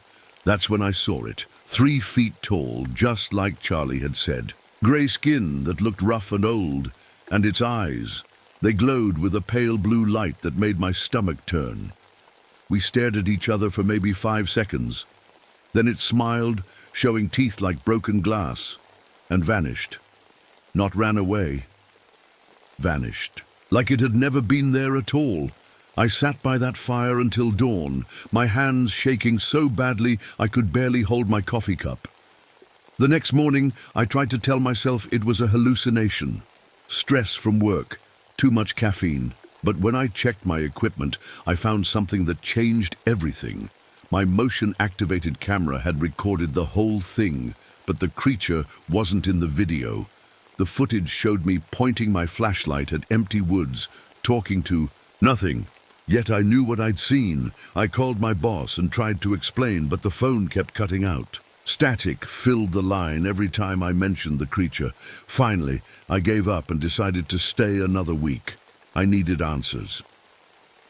The Wampanoag Reservation was an hour's drive south. I met with an elder named Joseph Crowfeather in his small office. He was maybe 70, with long grey hair and eyes that seemed to see right through me. "You've seen one, haven't you?" he said before I even introduced myself. I nodded, surprised. "We call them Pukwudgies. They're old spirits, older than my people, older than yours. They used to help humans long ago, but something changed them, made them angry." He poured tea from a cracked pot. "Now they hate all living things." "What can they do?" I asked. Joseph's face grew dark. "Everything. They can disappear and reappear wherever they want. Walk through solid rock like it's air. Make you see things that aren't there. Control fire, ice, lightning." He paused. "And they can work together like parts of one mind." "How many are there?" "In your triangle. Maybe 50, maybe 100. They guard something important there. Something that should never be disturbed." I left the reservation with more questions than answers. But I also left with a warning that would haunt me for the rest of my life. "Dr. Pierce," Joseph had said as I walked to my car, "some mysteries are meant to stay buried. The Pukwudgies won't just kill you. They'll make you wish you'd never been born." When I went back to the forest the next morning, I found Jenny Rodriguez, not alive. She'd been missing for a month, remember? But there she was, sitting against an old oak tree like she was just resting. At first, I thought someone was playing a horrible joke. Jenny looked exactly like her mother had described, dried up like an old piece of fruit left in the sun. Her skin was brown and tight against her bones. Her eyes were gone, just empty holes staring at nothing, but she'd only been missing one. Day when they found her the first time. I called the police, but my phone had no signal. The GPS on my equipment said I was standing in the middle of the Atlantic Ocean. My compass spun like a broken toy. I took pictures anyway. When I looked at them later, they showed empty woods. No Jenny, no tree. Just me standing alone, looking. Crazy. That's when I knew the Pukwudgies were playing with me. I tried to leave the forest, but every path led me back to the stone circles. I walked for hours in what should have been a straight line, but somehow I kept coming back to the same place. The sun never seemed to move in the sky. Finally, as darkness fell, the paths worked normally again. I stumbled back to my car, exhausted and confused. That night I couldn't sleep. Every sound made me jump. The wind in the trees sounded like whispers. Shadows moved when there was nothing to cast them. Around midnight I heard someone crying. I grabbed my flashlight and followed the sound. It led me to a clearing about 100 yards from my campsite. A man was sitting on a log, his head in, his hands sobbing like his heart was broken. "Are you okay?" I called out. He looked up. It was Mark Sullivan, a photographer from Boston. I recognized him from the missing person flyers in town. "I can't find my way out," he said. "I've been walking for days. The trees keep moving." I walked closer, keeping my flashlight on him. Something felt wrong. Mark looked normal enough. Jeans, hiking boots, camera bag over his shoulder. But his camera bag was moving, like something was alive inside it. "When did you get lost?" I asked. "Yesterday, or maybe last week. Time doesn't work right here." He stood up slowly. "Do you have water? I'm so thirsty." I pulled a bottle from my pack and held it out. When our hands touched, his skin felt like ice, colder than ice. So cold it burned. I dropped the bottle and stepped back. Mark's face changed. His eyes rolled back until only white showed. His mouth opened wider than any human mouth should. "They're coming for you too," he said in a voice like grinding stone. "They know you're here." I ran. Didn't care about being brave or scientific. I just ran as fast as I could back to my car. I decided to leave the next morning. I'd seen enough. Whatever was happening in the Bridgewater Triangle was beyond my understanding, and people were dying. But when I tried to pack my equipment, it wouldn't fit in my car. My trunk seemed smaller somehow. The back seat had shrunk. Even my small duffel bag wouldn't squeeze through the door. I measured everything with a tape measure. The car was exactly the same size as always, but my things had grown bigger, or the spaces had gotten smaller. Nothing made sense anymore. While I was struggling with my bags, a man appeared on the trail. He walked right up to me like we were old friends. "Dr. Pierce. I'm Dr. Thomas Wright from the Geology Department at MIT. He was middle-aged, wearing expensive hiking gear and carrying a metal briefcase. "I got your message about unusual magnetic readings." I hadn't sent any messages. "My phone barely worked here. I didn't contact MIT, I said carefully. Thomas laughed and set down his briefcase. "Must have been your university then. Mind if I set up some equipment? I study ground thermal patterns." Something felt wrong, but I couldn't put my finger on what. Thomas seemed normal enough. He talked about rock formations and underground mineral deposits. He knew things about geology that sounded real. We worked together for about an hour. Thomas set up temperature sensors around the stone circles, while I packed and repacked my car, getting more frustrated each time. "These readings are incredible," Thomas called out. "The ground temperature here is 90 degrees, but 6 feet away, it's only 60. I walked over to see his equipment. The digital displays showed impossible numbers, hot spots and cold spots right next to each other. Some areas measuring below freezing while others showed temperatures over 200 degrees. "That can't be." "Right," I said. "Your thermometer must be broken." Thomas smiled. "Touch the ground here." He pointed to a spot showing 90 degrees. I knelt down and put my hand on the earth. It felt normal. Cool morning soil, slightly damp from dew. "Now here." He pointed 3 feet away. I moved my hand over. The ground felt exactly the same. "I don't feel any difference." Thomas nodded like this was expected. "The thermal changes don't affect normal matter, only certain types of measurement devices, almost like the heat exists in a different layer of reality." Before I could respond, Thomas suddenly straightened up. His face went blank, and his eyes rolled back until only white showed. "They're coming," he said in a voice that wasn't his own. "The fire bearers, the flame walkers." Then he started smoking, not smoking a cigarette. His clothes started smoking. Thin grey wisps rose from his shirt, his pants, his hair. The smoke got thicker and darker. "Thomas!" I grabbed his arm to shake him, but his skin was burning hot. So hot it hurt to touch. He looked at me with those white eyes and smiled. "It doesn't hurt," he said in his normal voice. "It actually feels wonderful." The smoking turned to flames, small ones at first, licking at his sleeves and collar, then bigger. Thomas just stood there, calm as could be, while fire consumed his body. I ran to my car for the fire extinguisher, but when I turned back, Thomas was gone. Just a circle of burned grass where he'd been standing. His expensive equipment lay melted into twisted metal shapes, but his briefcase sat untouched right next to the melted mess. Inside the briefcase, I found government documents, classified files about the Bridgewater Triangle, reports going back decades about missing people, electromagnetic anomalies, and failed military investigations. One file was marked Project Doorway, Eyes Only. It contained photographs of the Stone circles taken from above. In the photos, the circles glowed with strange light and lines of energy connected them to form geometric patterns. The last document was a handwritten note. Recommend immediate evacuation of all personnel. The entities have begun direct intervention. Containment is no longer possible. Colonel Harris, 1963. 60 years ago, the military had tried to study this place, and they'd failed too.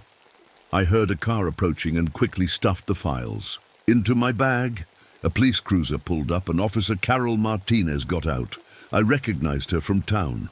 She'd helped with the searches for missing hikers. Dr. Pierce, we got reports of an explosion out here. I pointed to the circle of burned grass. A man caught fire, just spontaneously caught fire. His name was Thomas Wright. Carol looked at the burn mark and frowned. Ma'am, are you feeling all right? Have you been getting enough sleep? I'm fine. There was a man here. He had equipment, government files. He just burst into flames. I don't see any evidence of that. Carol's voice was gentle but firm. Why don't you come with me? We can get you something to eat, somewhere warm. To rest. I looked at where Thomas had been standing.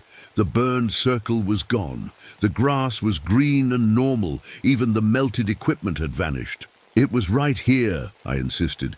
Carol put a hand on my shoulder. Ma'am, you've been alone in these woods for over a week. Sometimes isolation can play tricks on our minds. There's no shame in it. I wanted to show her the files I'd taken from Thomas's briefcase, but when I looked in my bag, they weren't there, just my normal equipment and notebooks. I'll drive myself back to town, I said. Carol nodded. That's probably for the best.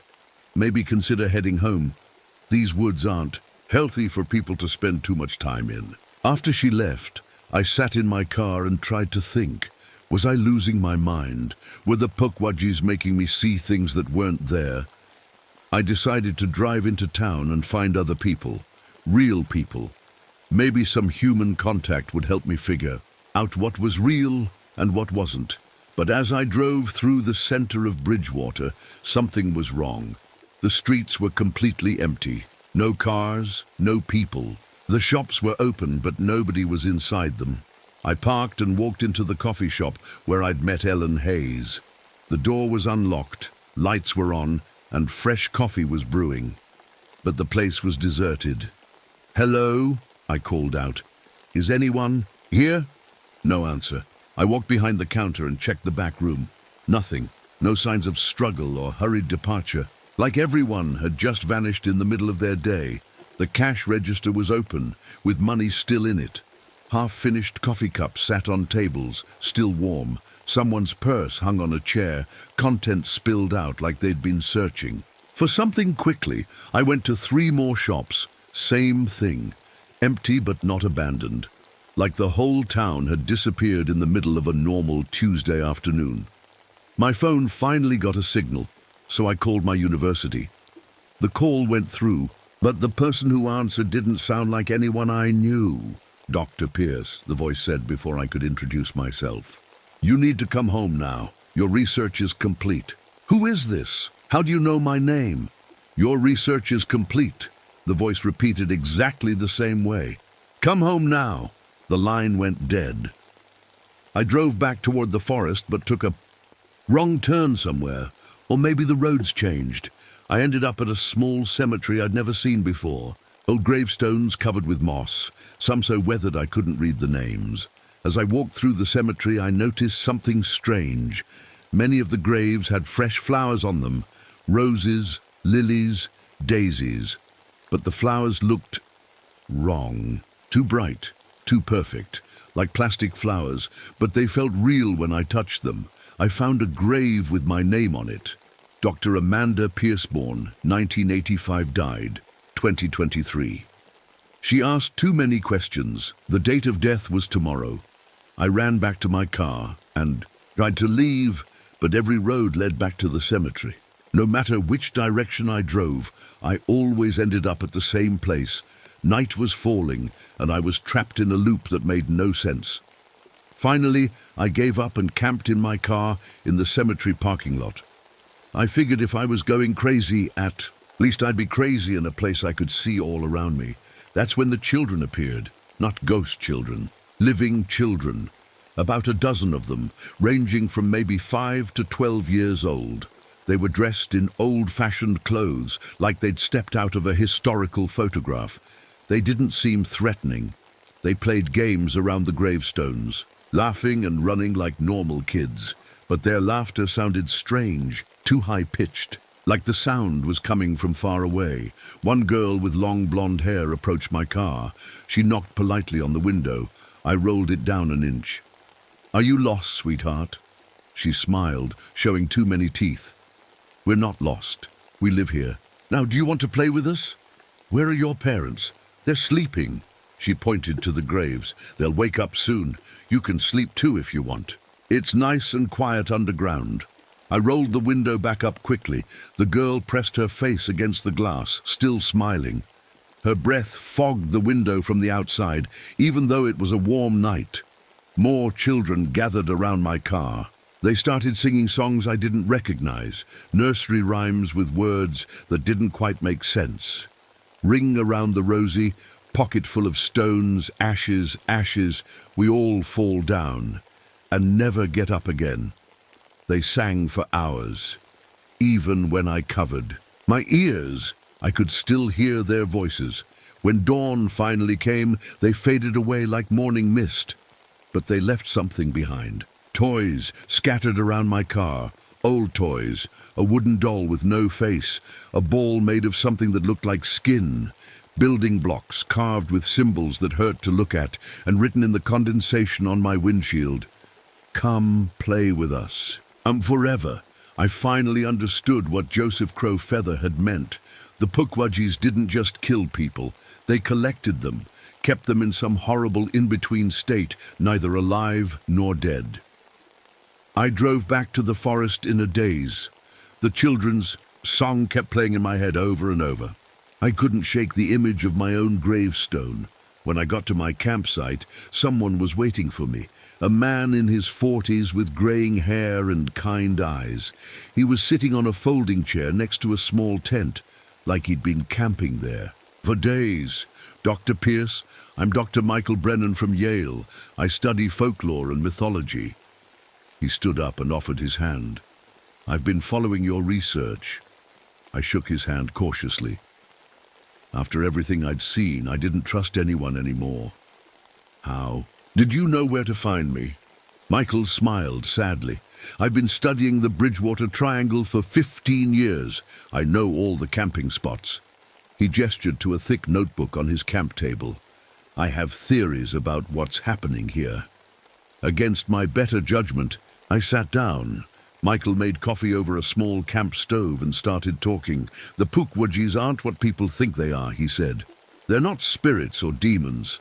They're something much older and more dangerous." "What do you mean?" Michael opened his notebook.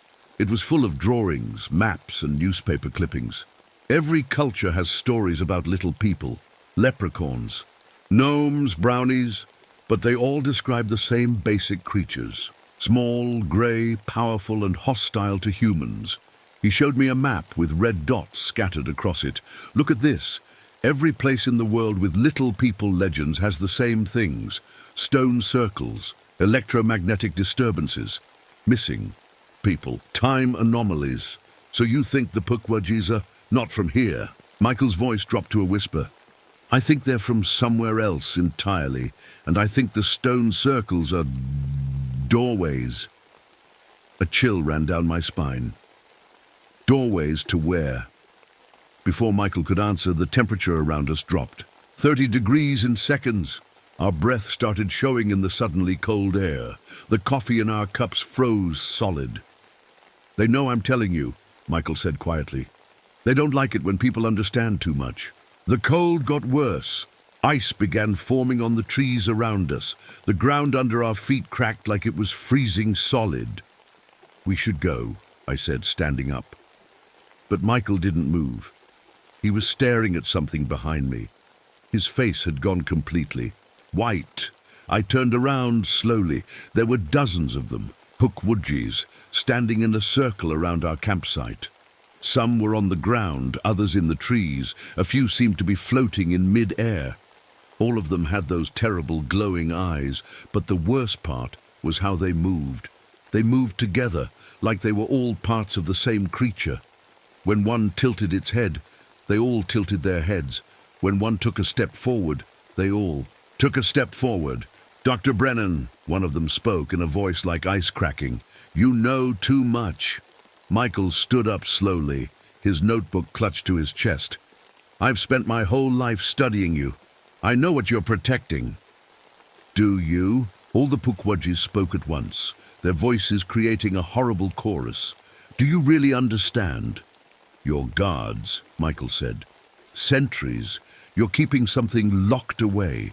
The Pukwudgies smiled, showing those broken glass teeth. "Not locked away, Dr. Brennan, locked out." Suddenly Michael screamed. He dropped his notebook and grabbed his head with both hands. His eyes rolled back until only white showed. "Stop!" I shouted, but the Pukwudgies ignored me. Michael's scream got louder and higher until it didn't sound human anymore.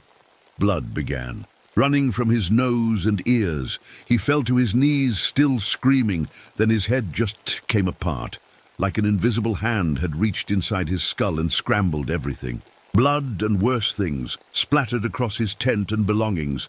Michael's body fell forward and was still.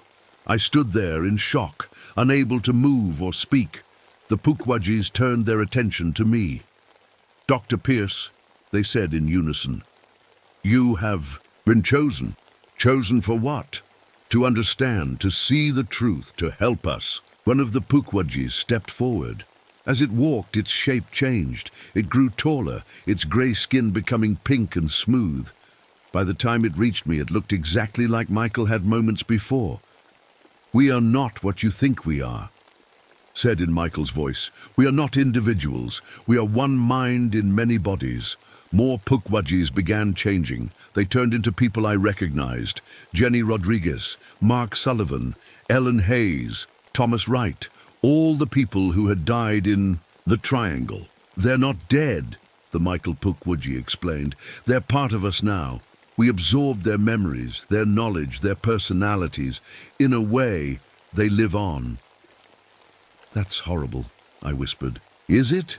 They are immortal now. They will never feel pain or loneliness or fear again. They are part of something greater than themselves." The Ellen Pukwudgie stepped forward. "Amanda, it's really me.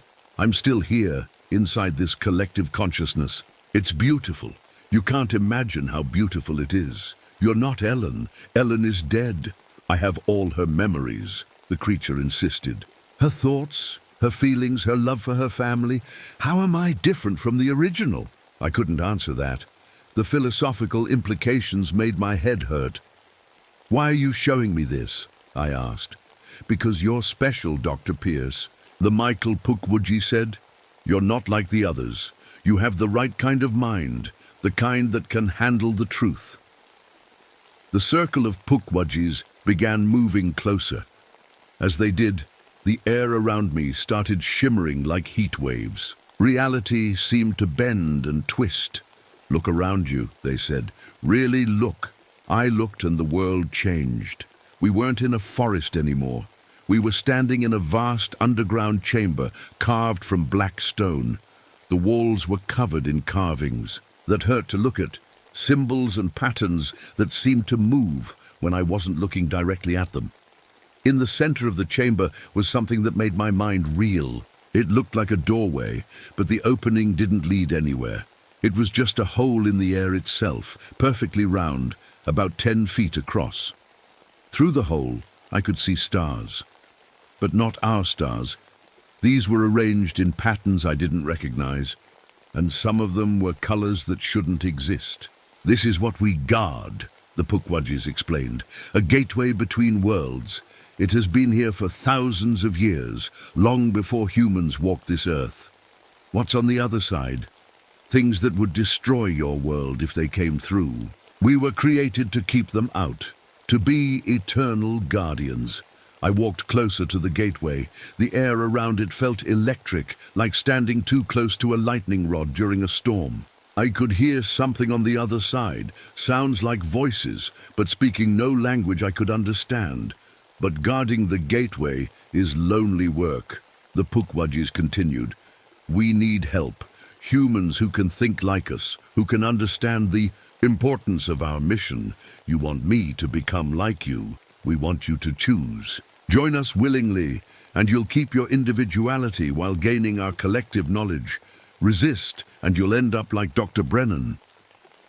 I stared at the gateway, at the alien stars beyond it. Part of me was terrified, but another part was fascinated. What would it be like to know everything the Pukwudgies knew? To have access to thousands of years of secrets? What happens to my old life? You'll remember it fondly, but you won't miss it. How can you miss something small when you become part of something infinite? The Jenny Pukwudgie took my hand. Her touch was gentle, warm. Amanda, I've seen what's on the other side of that gateway. The things that want to come through. If they succeed, everyone you've ever loved will suffer beyond imagination. We're the only thing standing between your world and total destruction. But why me? Because you're not afraid of the impossible. Most humans see something they can't explain, and they run away or try to debunk it. You stayed, you investigated, you tried to understand. I looked around the chamber at the dozens of Pukwudgies wearing the faces of missing people. They all looked so normal, so human, but their eyes still glowed with that otherworldly light. Will it hurt? No, they said together. You'll just expand like a drop of water falling into an ocean. I closed my eyes and thought about my old life, my job at the university, my small apartment, my cat, Whiskers, who was probably wondering where I was. It all seemed so distant now, like memories from someone else's life. When I opened my eyes, I had made my decision. I'll do it, I said. But I have one condition. What? I want to remember who I was. I want to keep some part of myself that's just mine.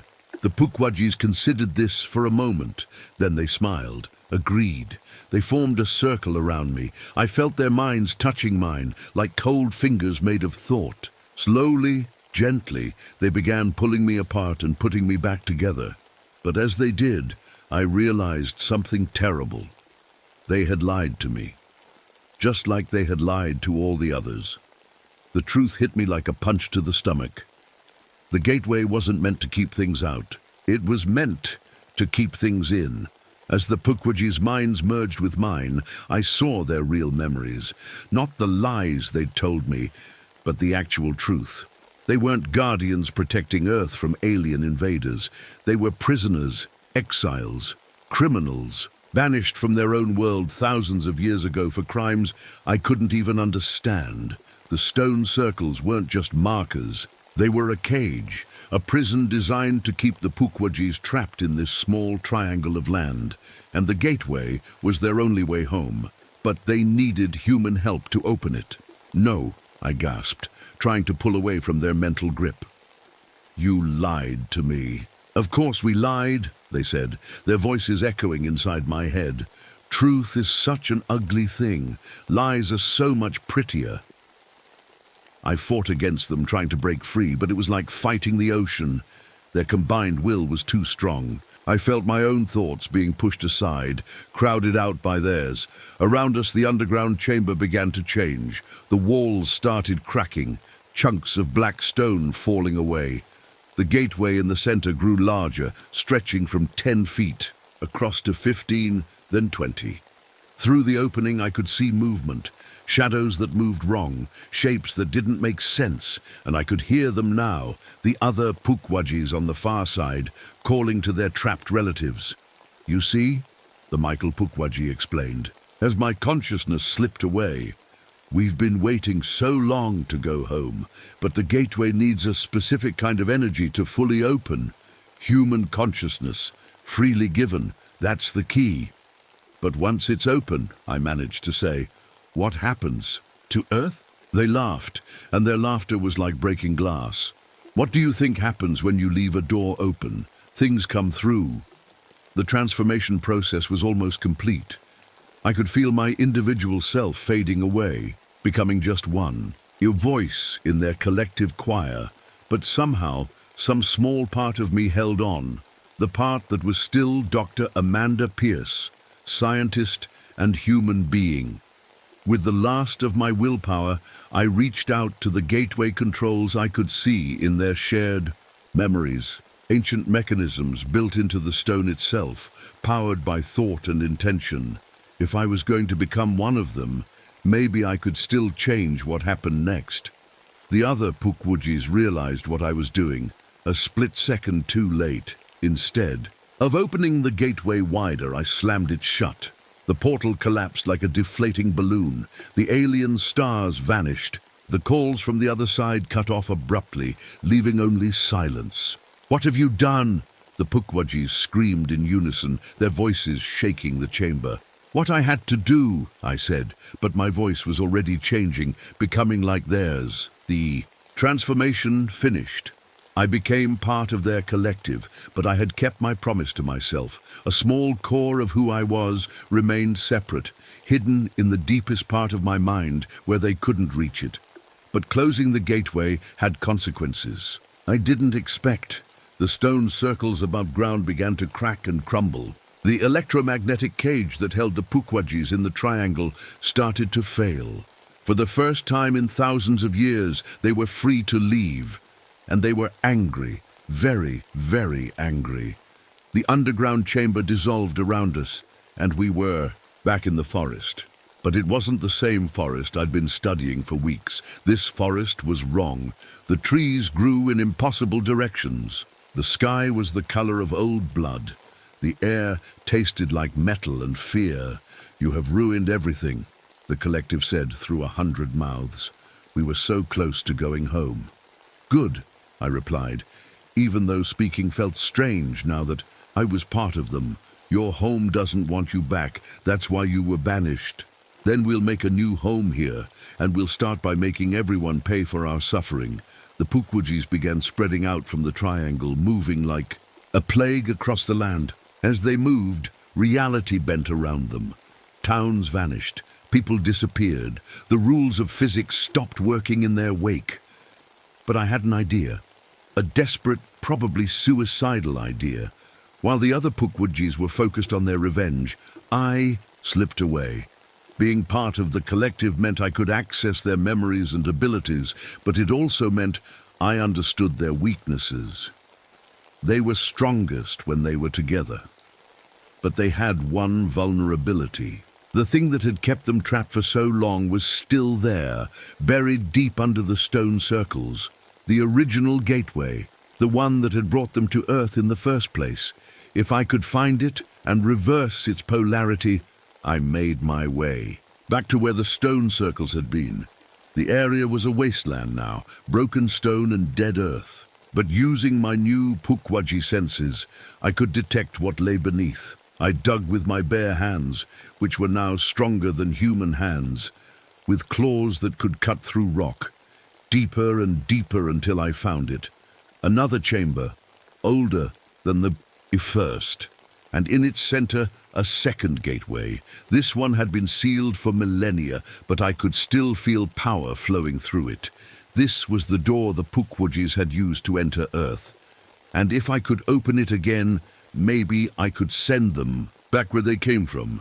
But there was a catch. The gateway would only stay open for a few minutes, and someone would have to stay behind to make sure it closed properly. Someone who could operate the controls from this side. I heard footsteps above me. The other Pukwudgies had realized I was missing. They'd be here soon. Working quickly, I began the activation sequence I'd learned from their memories. The gateway hummed to life, its edges glowing with that familiar otherworldly light. But instead of showing alien stars, this portal showed Earth as it was before the Pukwudgies arrived. Clean forests, clear skies, no supernatural distortions. "There you are," the Michael Pukwudgie said as he descended into the chamber. Behind him came dozens of others. "What are you doing, Amanda?" Fixing my mistake, I said. I activated the portal fully. A powerful suction began pulling everything in the chamber toward it. The Pukwudgies fought against it, but the pull was too strong. One by one, they were dragged through the gateway, screaming in anger and surprise. As each one passed through, reality around us became a little more normal. The blood-red sky faded back to blue. The twisted trees straightened. "You can't do this," the Michael Pukwudgie shouted as he was pulled toward the portal. "You're one of us now. You'll be trapped here forever." "I know," I said calmly. The last Pukwudgie disappeared through the gateway. The forest above ground was quiet again. Normal birds sang normal songs in normal trees. Now came the hard part. I had to close the gateway and make sure it never opened again. But to do that, I had to stay on this side, and since I was part Pukwudgie now, I couldn't leave the triangle. I had become the new guardian, the eternal watcher, the one who would make sure they never came back, but at least Earth was safe for now. As I sealed the gateway and felt the ancient locks clicking into place, I realized something else. The transformation hadn't been complete when I'd closed the first portal. I was still mostly human, which meant I would age and die like a human. And when I died, there would be no one left to guard the gateway. The Pukwudgies had planned this all along. They knew someone would eventually discover the truth and try to stop them, so they'd made sure that whoever did would only delay the inevitable. They were patient. They could wait. I sat in the ruined chamber and began to plan. I had maybe 50 more years of life, if I was lucky. 50 years to find someone to take my place, to train them, to pass on the responsibility. Maybe I could find another scientist, someone curious enough to investigate, smart enough to understand, and brave enough to take on the burden. Someone like I had been. I climbed out of the buried chamber and walked back through the forest. It looked beautiful again, peaceful and normal, like nothing had ever happened here, but I could feel them on the other side of the sealed gateway, hundreds of Pukwudgies, pressing against the barrier between worlds, waiting for their chance to return. They would wait as long as it took. That was 30 years ago. I'm 68 now. My hair is white, my hands shake, and I can feel my body getting weaker every day. But I've done what I had to do. For 30 years, I've been the guardian of the Bridgewater Triangle. I live in a small cabin I built near the sealed gateway, watching and waiting. The Pukwudgies test the barriers every few months, probing for weaknesses, but the locks hold so far. But I'm dying. Human bodies weren't meant to live with Pukwudgie consciousness inside them. The two parts of me have been fighting each other for decades, and I'm tired of the war in my own mind. I need to find a replacement, someone to take over when I'm gone. That's where you come in. Yes, you, Dr. Sarah Chen, paranormal investigator. From Boston University. I've been watching you for months, studying your work, your methods, your mind. You're perfect for this job. You'll arrive at the Triangle next week. I've made sure of it. Your boss will call you into his office tomorrow morning. He'll show you a map and some strange readings. He'll send you here to investigate electromagnetic anomalies, just like they sent me 30 years ago. You'll park at the edge of Freetown State Forest. You'll find the stone circles, though they look different now. I rebuilt them to channel energy away from the buried gateways. You'll set up your equipment and start taking readings, and just like I did, you'll start interviewing the locals. But the stories will be different now. They'll tell you about Dr. Amanda Pierce, the scientist who disappeared in 1985, how they found her car abandoned at the forest edge, how her body was never recovered. Some of the older folks might remember the real stories about the Pukwudgies, but most people have forgotten. Time has a way of burying uncomfortable truths. You'll spend a few nights camping in the forest. You'll hear strange sounds, see movement in the shadows. Your equipment will malfunction in interesting ways, and then you'll meet me. I'll introduce myself as a local hermit. Maybe I'll say I'm a retired professor who likes the solitude. You'll think I'm harmless enough Just an old woman who knows the woods well. I'll tell you stories about the triangle. Not the whole truth, of course, just enough to make you curious, to make you want to dig deeper, and you will dig deeper. I've read your papers, Dr. Chen. I know how your mind works. You won't give up until you understand what's happening here. That's when I'll start showing you the real evidence. The sealed gateways, the ancient chambers, the truth about the Pukwudgies. You'll be scared at first. Who wouldn't be? But then your scientific curiosity will take over. You'll want to study them, understand them, maybe even communicate with them. I'll let you try. I'll watch as you make the same mistakes I did, as you start to trust them, to believe their lies. But unlike me, you'll have a guide, someone who knows their tricks, someone who can teach you to see through their deceptions. I'll help you resist when they try to seduce you into joining them, willingly.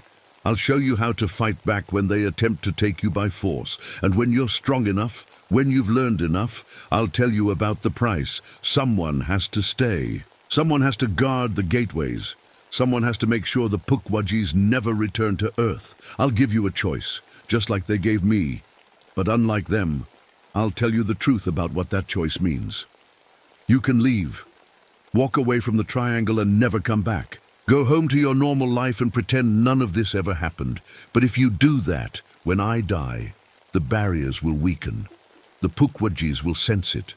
They'll push harder against the seals, and eventually they'll break through. Or you can stay, take on the burden, become the new guardian. I won't lie to you about the cost. It's a lonely life. You'll age faster than normal people because of the Pukwudgie consciousness you'll need to absorb. You'll have perhaps 40 years, maybe 50 if you're lucky. But those years will mean the difference between Earth staying safe and Earth becoming a nightmare. I know which choice you'll make, Dr. Chen. I know because I've spent 30 years learning to think like you. You're a protector by nature. When you understand what's at stake, you won't be able to walk away. The transfer won't hurt much. I'll give you the Pukwudgie consciousness slowly, carefully. You'll keep most of yourself, just like I did.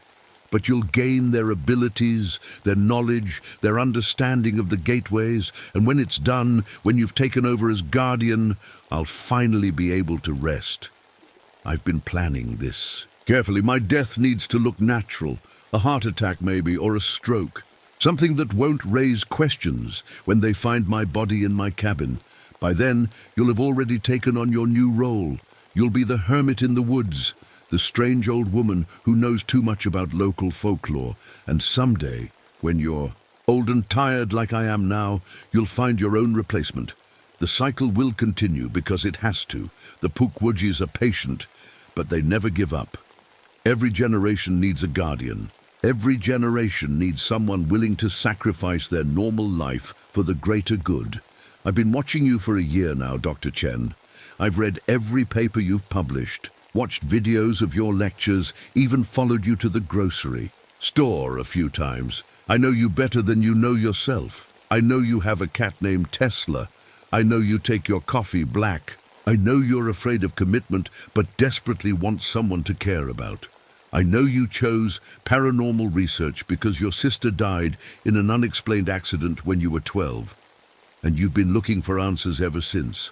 I know. All of this because the Pukwudgies taught me how to see into people's minds, how to find their weaknesses and their strengths, how to know exactly what to say to make them do what you want.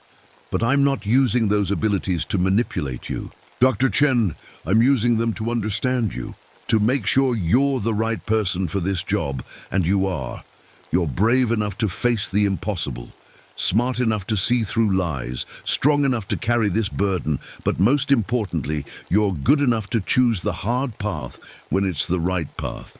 Your boss will call you tomorrow. You'll drive up here next week.